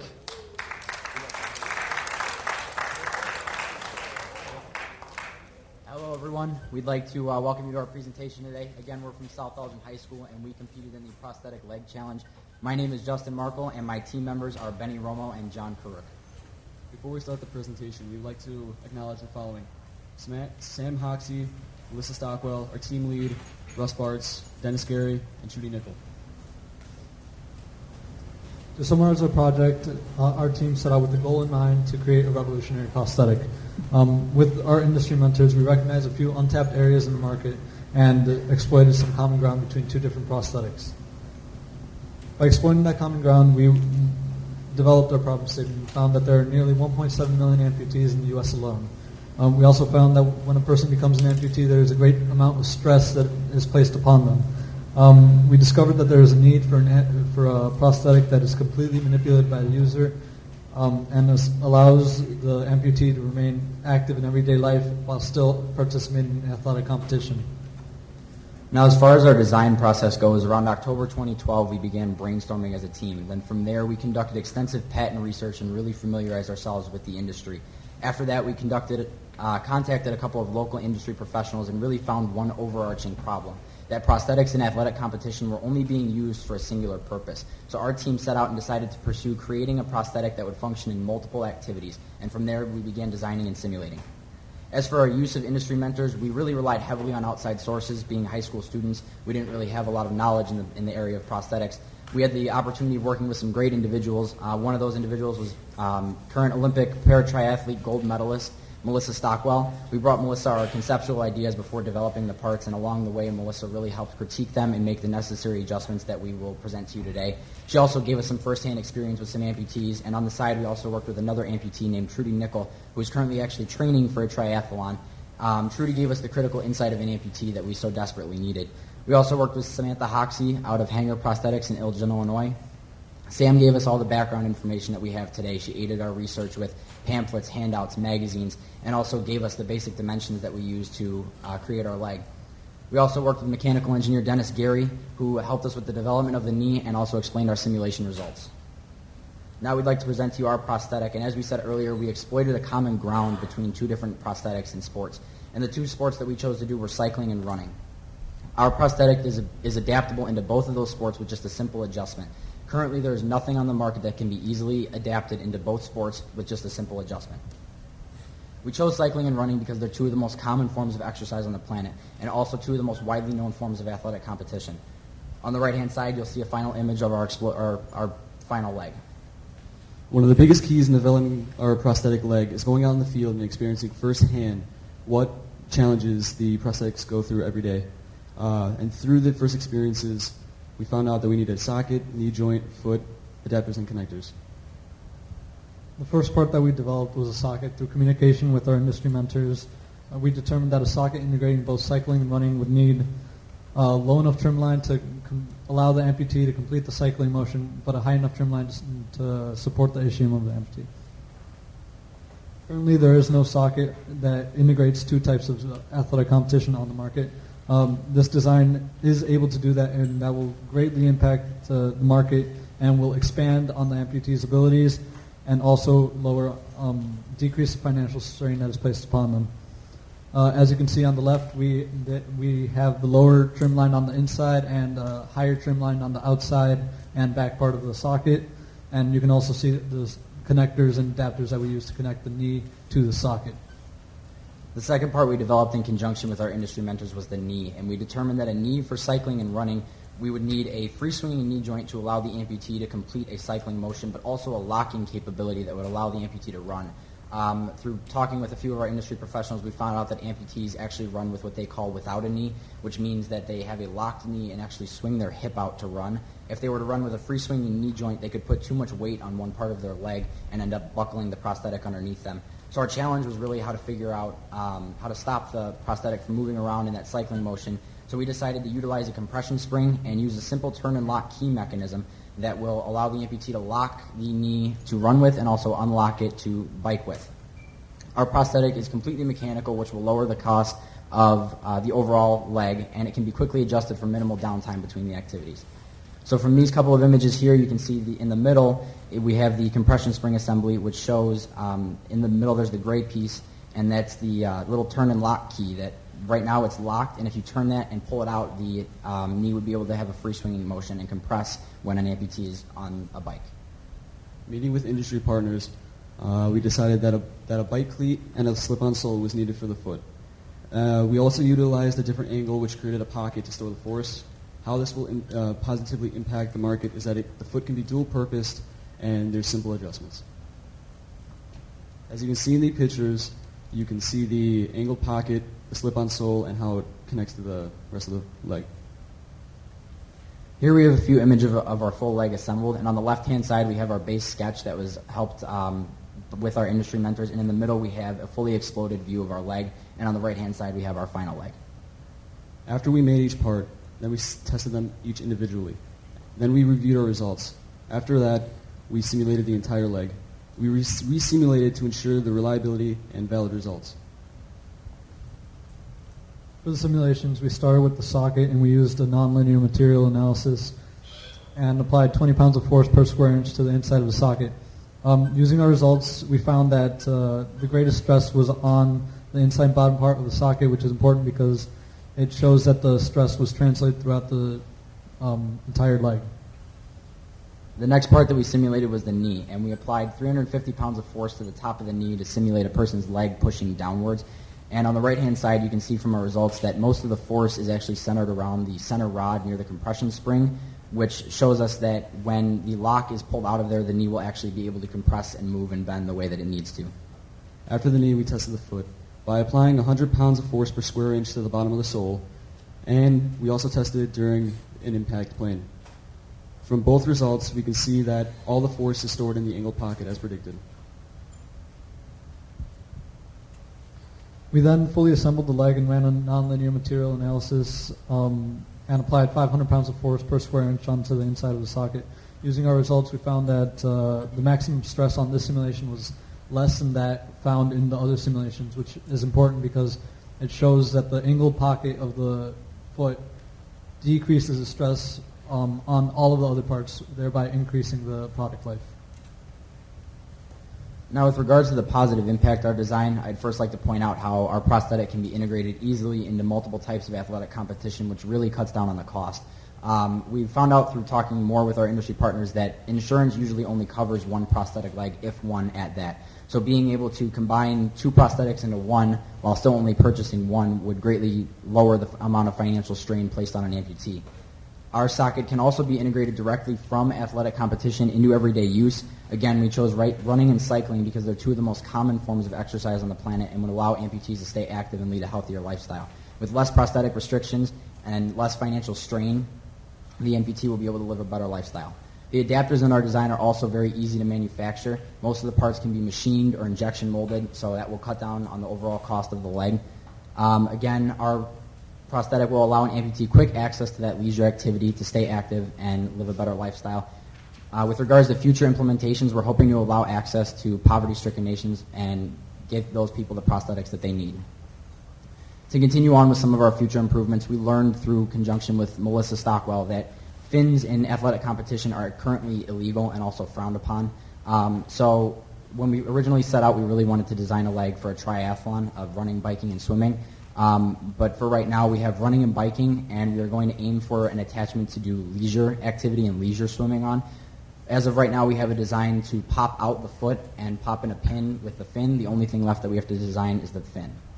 We also want to make the prosthetic cheaper to manufacture and add adjustable capabilities to the socket, like a ratcheting or lacing system that will allow us to make the socket less generalized and more generalized and less custom to a person. To implement our design, we're first going to model a prototype out of 3D modeling plastic and then hope to continue working with our industry partners in hopes that one of them will pick up our design and help us develop a full prototype. So that will conclude our project. Thank you all for your time and attention. I'd also like to give a special thanks to Wheeling High School, HP, Intel, and Autodesk for putting forth the resources that made this project possible. Thank you.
Okay, our next group that is on deck to present is from John Hersey High School. Connor Simo, Michael First, Alexander Vander Avant.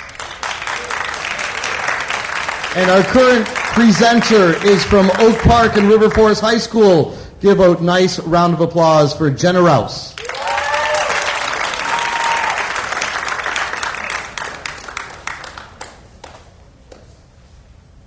Hi, my name is Jenna Rouse. I'm a senior at Oak Park and River Forest High School, and this year I did my project entitled The Effect of Various Substrates on the Growth of Montipore digitata Coral as a Method of Coral Transplantation and Reef Restoration.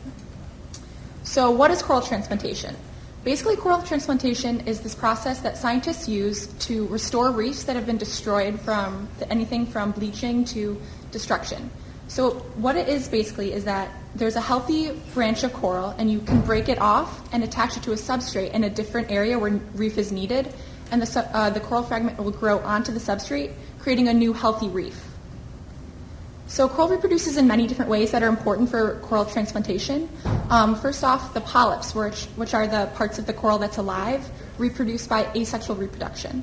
But another part that's really important for coral transplantation is fragmentation, meaning that when you break off a branch of coral, it's not just going to die, you can attach it and it'll grow back. So why is coral transplantation needed? This is something that was really important to me when I was finding my topic, because it's predicted that by 2030, most coral reefs are going to be dead.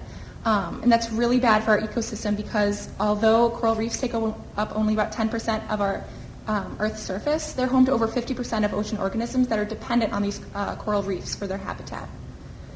So why do humans need corals? For coastal cities, it's important to have a natural barrier against predators in the ocean. They're used to treat many different inflammatory disorders. Like I just said, many different ocean organisms are dependent on coral reefs for their habitat and would die without them. And also, the tourist industry in coastal cities thrives because people want to go see coral reefs, which are very beautiful. So the purpose of my experiment was basically to determine the best substrate for coral transplantation. When I say substrate, I just mean the medium that the new fragment is attached to, that the coral now grows onto. Many different things are used for this substrate. Anything from old tires to bone have been used. There's hundreds of different options. So I just wanted to streamline the technique to find the best possible substrate to have the best coral regrowth. So the overview of my project is basically that I had a piece of large multi-branch coral, and I broke it up into single branches, and I attached it to different substrates, and then I just saw which one worked the best. So the different substrates I used. I did a lot of research to see the many different substrates used, and I narrowed it down to these 5. I had 2 different shells, a clamshell and a snail shell, because they're really common in the different coral transplantation studies that I looked at. I also used marine cement and ceramic plugs. These are my 2 man-made substrates that are really common. And I also used live rock, which is the newest form of substrate that's being used right now. What live rock is basically the calcium carbonate skeleton of a coral reef. The polyps themselves are dead, but the photosynthetic bacteria on the coral is still alive. So the different adhesives I used to attach the coral fragment to the substrate was marine glue and marine epoxy. These just provided some structure for the coral fragment while it was trying to grow.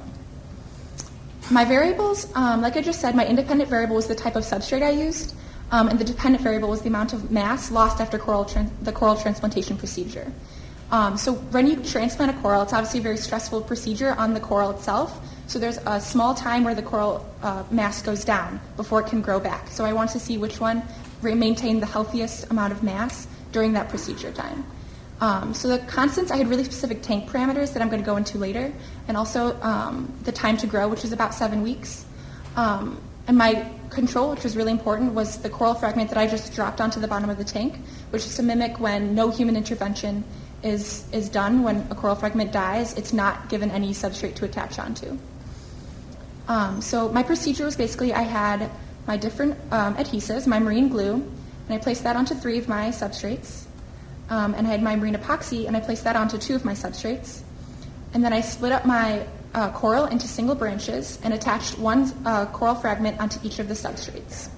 After this, I placed my coral fragments into my saltwater tank, which was kept at about 27 degrees Celsius and 35 parts per thousand salinity. There's also all these other tank parameters that I had to maintain because the type of coral that I use is very, very sensitive to the tank parameters. I had pH and nitrate and all these different things that I had to maintain to make sure it stayed alive. So a small change in temperature can really affect your coral. So what successful transplantation looks like is, if you can see in the top picture, the adhesive that was used is white, and then the yellowish color of the coral grew onto the adhesive, which is called self-attachment. And from there, the coral would continue to grow until it became a new healthy reef. So my hypothesis was that the live rock would be the best substrate just because it's the newest and it's made of calcium carbonate, which is what corals use to build up their new skeleton. My null hypothesis stated that none of the substrates would have any effect on the coral transplantation growth. So here are my data tables. I did an initial weigh and a final weigh at the beginning of the procedure and at the end of the procedure. As you can see here, between the difference of the initial and final, the live rock was very small. It only lost about 0.29 grams, whereas the control lost 2.05 grams. My percent change mass, you can see that live rock was only 7%, and the gravel was almost 90%. So here's pictures of my coral before and after. Here's the live rock, which is my most successful substrate. So here's my graph again of the initial and final weigh of my coral fragments. And this is my percent mass retained and lost. As you can see, my live rock retained almost all of its mass, which is seen in blue, and my gravel lost almost all of its mass, which is seen in black. My 2 man-made substrates, ceramic and cement, lost about the same, retained about the same of mass, and my 2 shells were also about the same. So I did an ANOVA statistical test, and my F value was greater than my F critical, meaning that my results were statistically significant, so I could reject my null hypothesis. So what does this mean? This means that human intervention is needed for coral transplantation, that if a coral has died, you can't just let it drop onto the bottom of the ocean. There needs to be this procedure where you attach it to a substrate, and I found that live rock was the best substrate to use. So this adds to the growing body of research on coral transplantation. It's one of the most effective methods of reef restoration that is being used right now, and it's great to have the new streamlined technique so you can save the most amount of coral reef possible. Another thing I found was that this type of coral grown in a saltwater tank is not ideal. It's not very cost effective. In the studies I found, it's very common for a lot of the coral fragments to die, so it's better just to transplant it straight into the ocean. For further study, more fragments would be great to have a bigger sample size, and also more types of substrates could be tested. Like I said, there's hundreds of different types. I only tested 5, and maybe mine wasn't the best. Maybe there's another one, and if you keep testing, the more you know, and you can find out the best substrate possible. So I'd like to hear my acknowledgments. I'd like to thank my teacher, Miss Allison Hennings, and also here are my references, which I used to create a paper this year.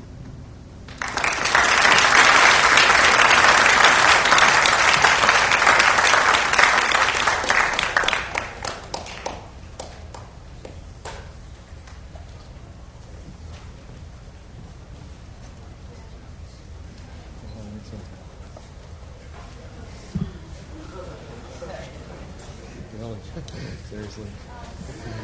Is there a tech person in the house? There he is.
Okay, and moving on.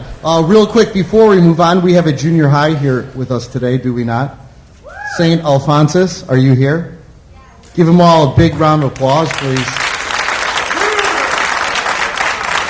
Thank you so much for spending your afternoon with us here at Wheeling High School. Our last group that will be on deck to present is from Oak Park and River Forest High School, and that would be Ethan Gyllenhaal. And our current group presenting is from John Hersey High School, Connor Simo, Michael First, and Alexander Vander Avant. Give them a hand.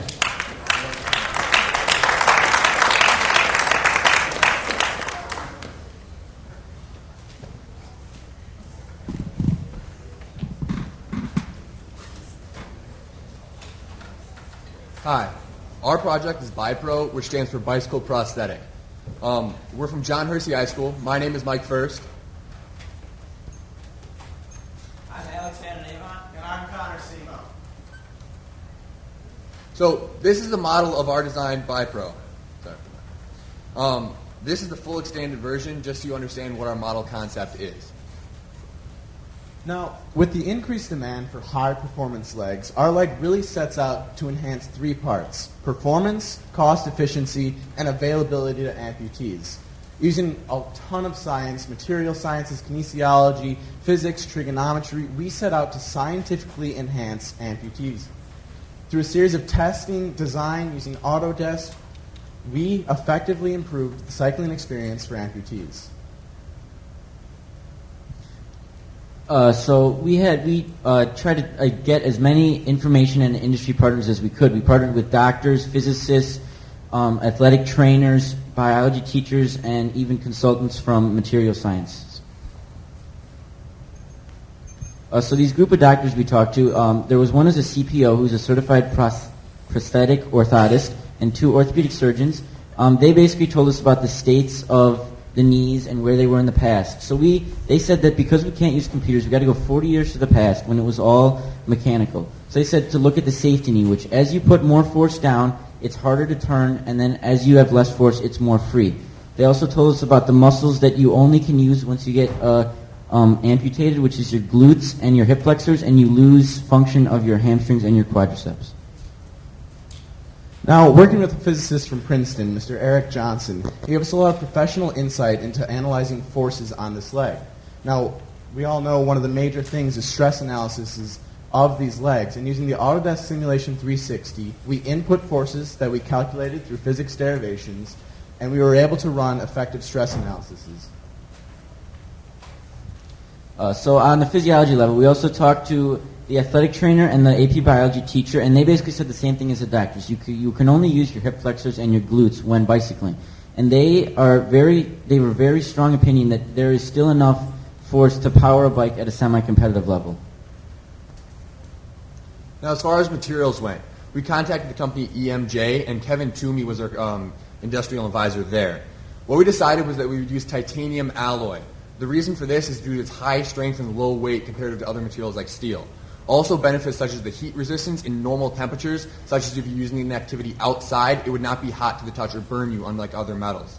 Also, it's corrosion resistant, so it'll last much longer than other materials, and there's little distortion in its use. So therefore, if you were to hit it or against your bike or some other material, it wouldn't get dents and nicks over time. We would also use aluminum 6061 due to titanium's high cost. This would be used in non-weight bearing parts. Our design process came extremely naturally to us. Through the 8-step project lead the way process, we were able to assign certain parts. We brainstormed, we did research, and through time we were able to refine our process using this idea. Now, it came very naturally to us. We just looked back and said, you know what we did fit perfectly into this design process. As far as the product goes, we're now going to go over the individual pieces that make up our design. So this first part is the innovative knee joint. So what our knee joint effectively does is, because this is only for biking, we effectively limited our range of motion, which sounds bad, but it actually is helpful because it increases simplicity. And we only want it so that we all got on a bike and we took pictures and measured the angle of our knee, and we put 5 to 10 degrees on both sides for margin of error. This then made it so that there's no wasted energy going forward or back, and there's no risk of hyperextending forward or backwards. Now the knee joint stress analysis. Using a von Mises stress analysis, we plugged this into the Autodesk Simulation 360. Using the physics derivations, we had our average force and our apex force applied to it. As you can see, the blue resembles low stress or low distortion of the material.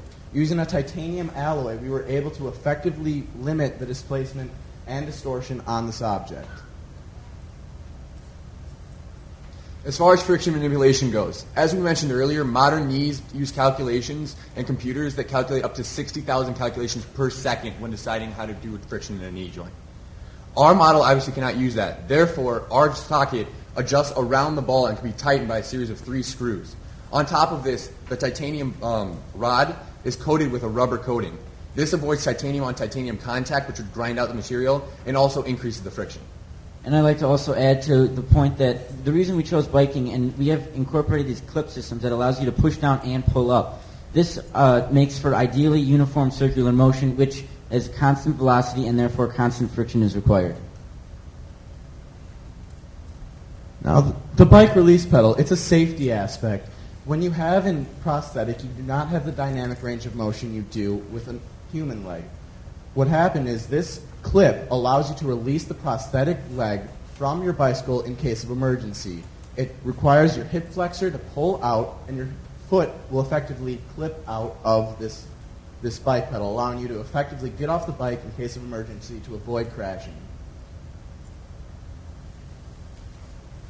So the implementation and manufacturing. So we took this as 2 parts, manufacturing and then bringing it to the market. So manufacturing, we use a sand casting, which is used for things that generally do not have a mass quantity, as like a prosthetic leg.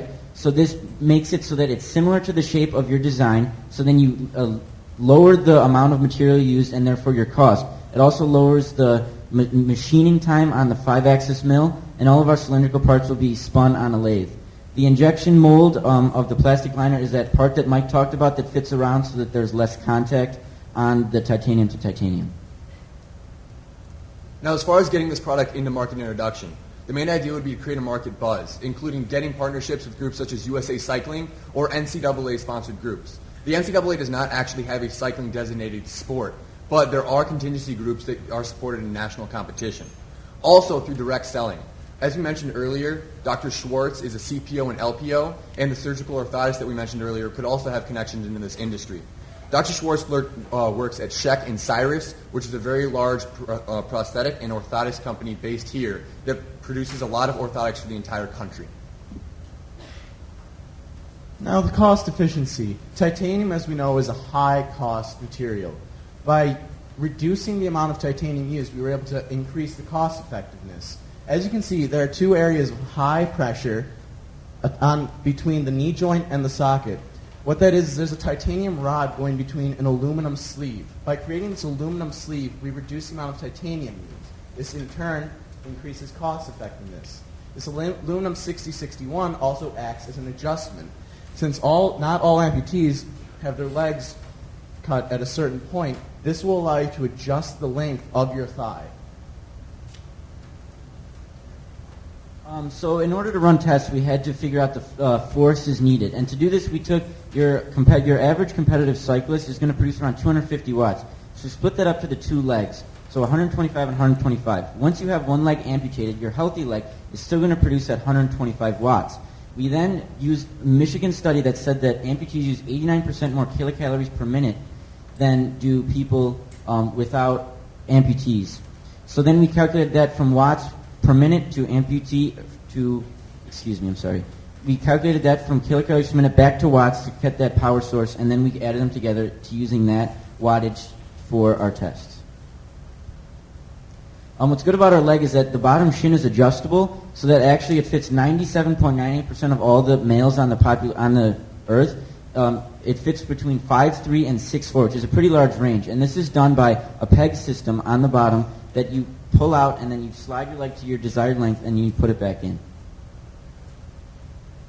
As for future improvements using our design, one thing would be the integration of different materials, such as steel alloy 4130, also known as chrome moly as chop talk. Graphene, Oscar Pistorius, the Olympic runner, he, for example, had graphene in the use of his leg. And also carbon fiber use in certain areas where there would be less stress, similar to how we used aluminum in our first model, would be used to reduce weight even further.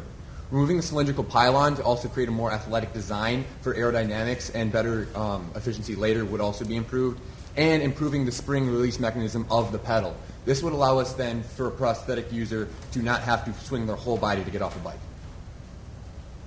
Some challenges was the Autodesk Sim 360 material that we had just received in November.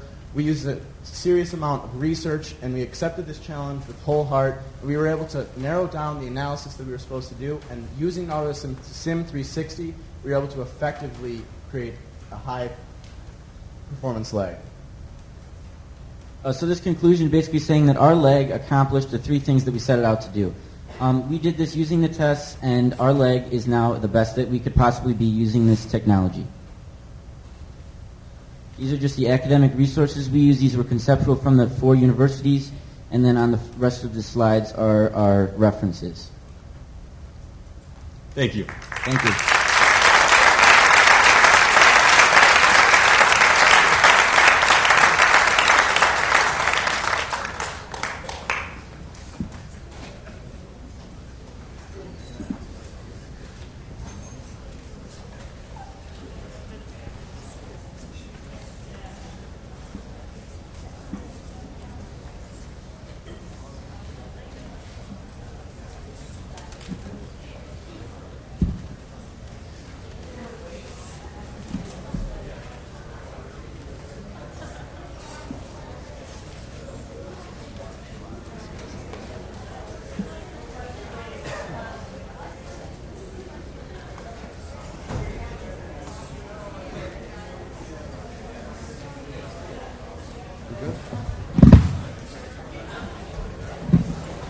Okay, and our final presenter for the day is from Oak Park and River Forest High School. Please give a hand for Ethan Gyllenhaal.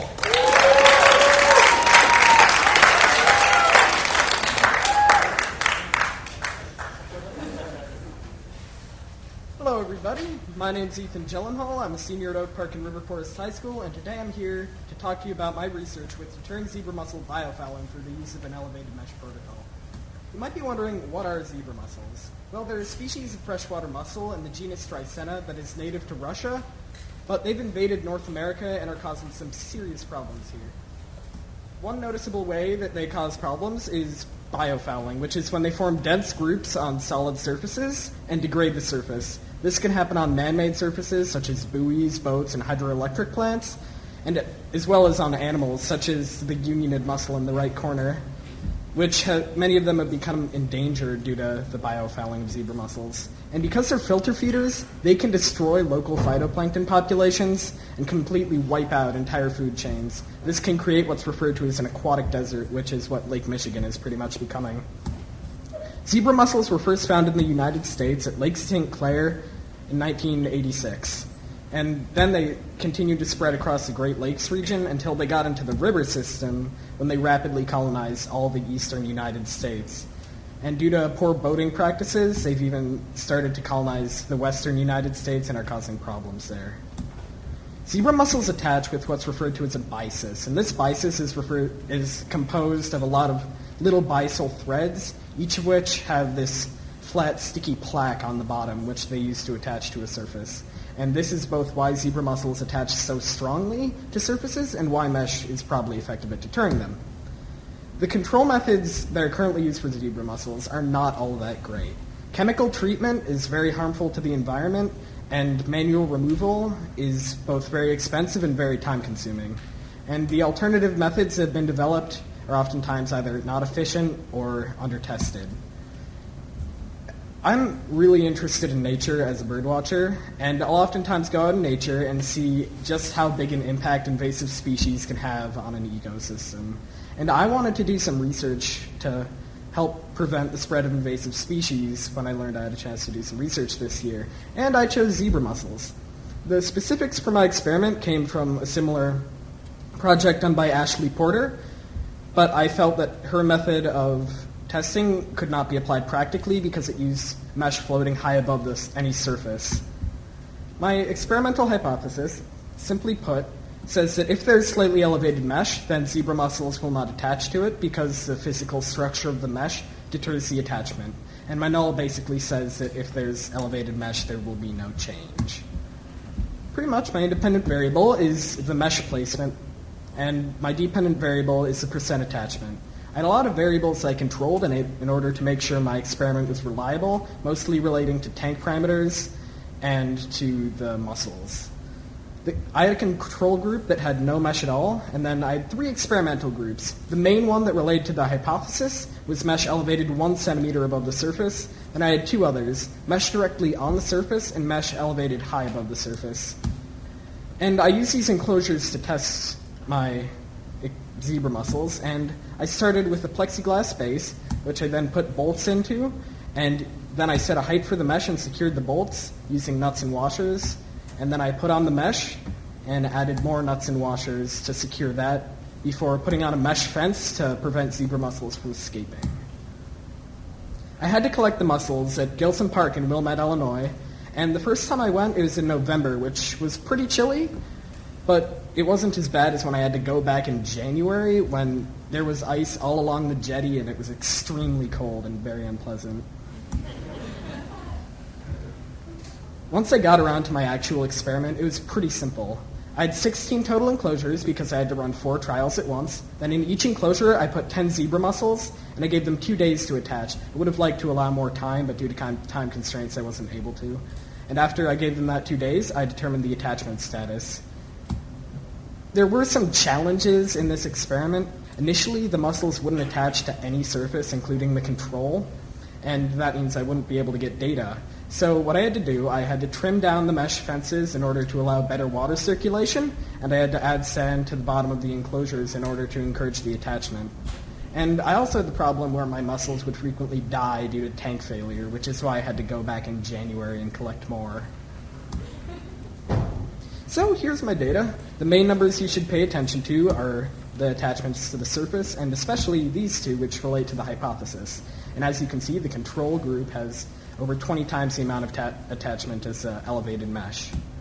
And here is a graph of each individual trial. As you can see, there's a lot more attachment in the control group and the surface mesh than the 2 elevated mesh groups. And you can also see this in the averages.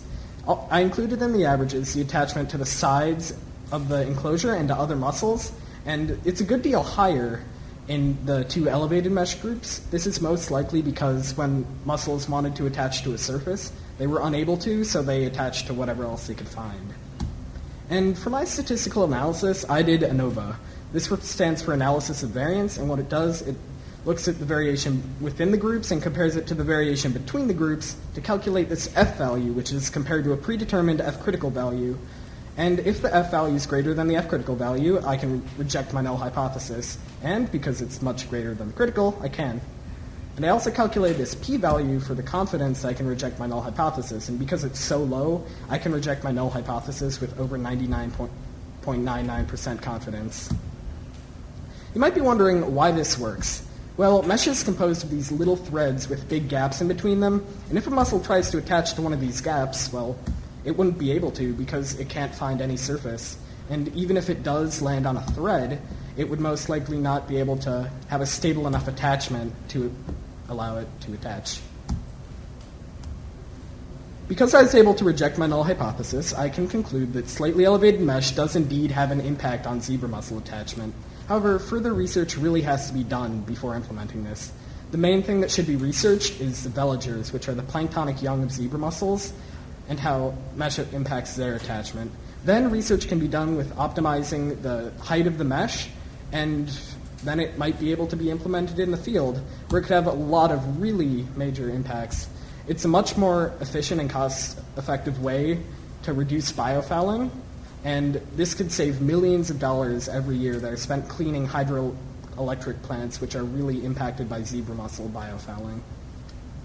It has less impact on the environment, but it's a step in the right direction, and zebra mussel research could one day lead to the map looking a bit more like this. And maybe we could even help start returning aquatic deserts to their original state. Here are my acknowledgments. I'd especially like to thank Margaret Krasinski, who gave me a lot of information about how zebra mussels attach to surfaces. And here are the references I used to write a 35-page research paper over the course of this year. Thank you very much.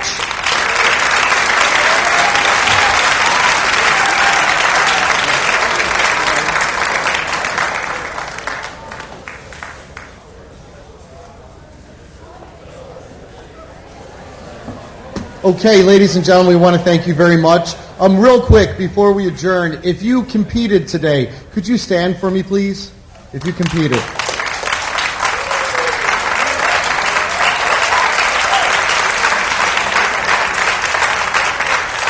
As I said before, our future looks really bright when we got young adults dressed the way they are right now, representing our tomorrow. What we're going to do now is you're going to have about a 15-20 minute break, and we're going to migrate over to our cafeteria where there will be food and drink for you, a little movie, and our awards will begin at about 4 o'clock. Thank you so much.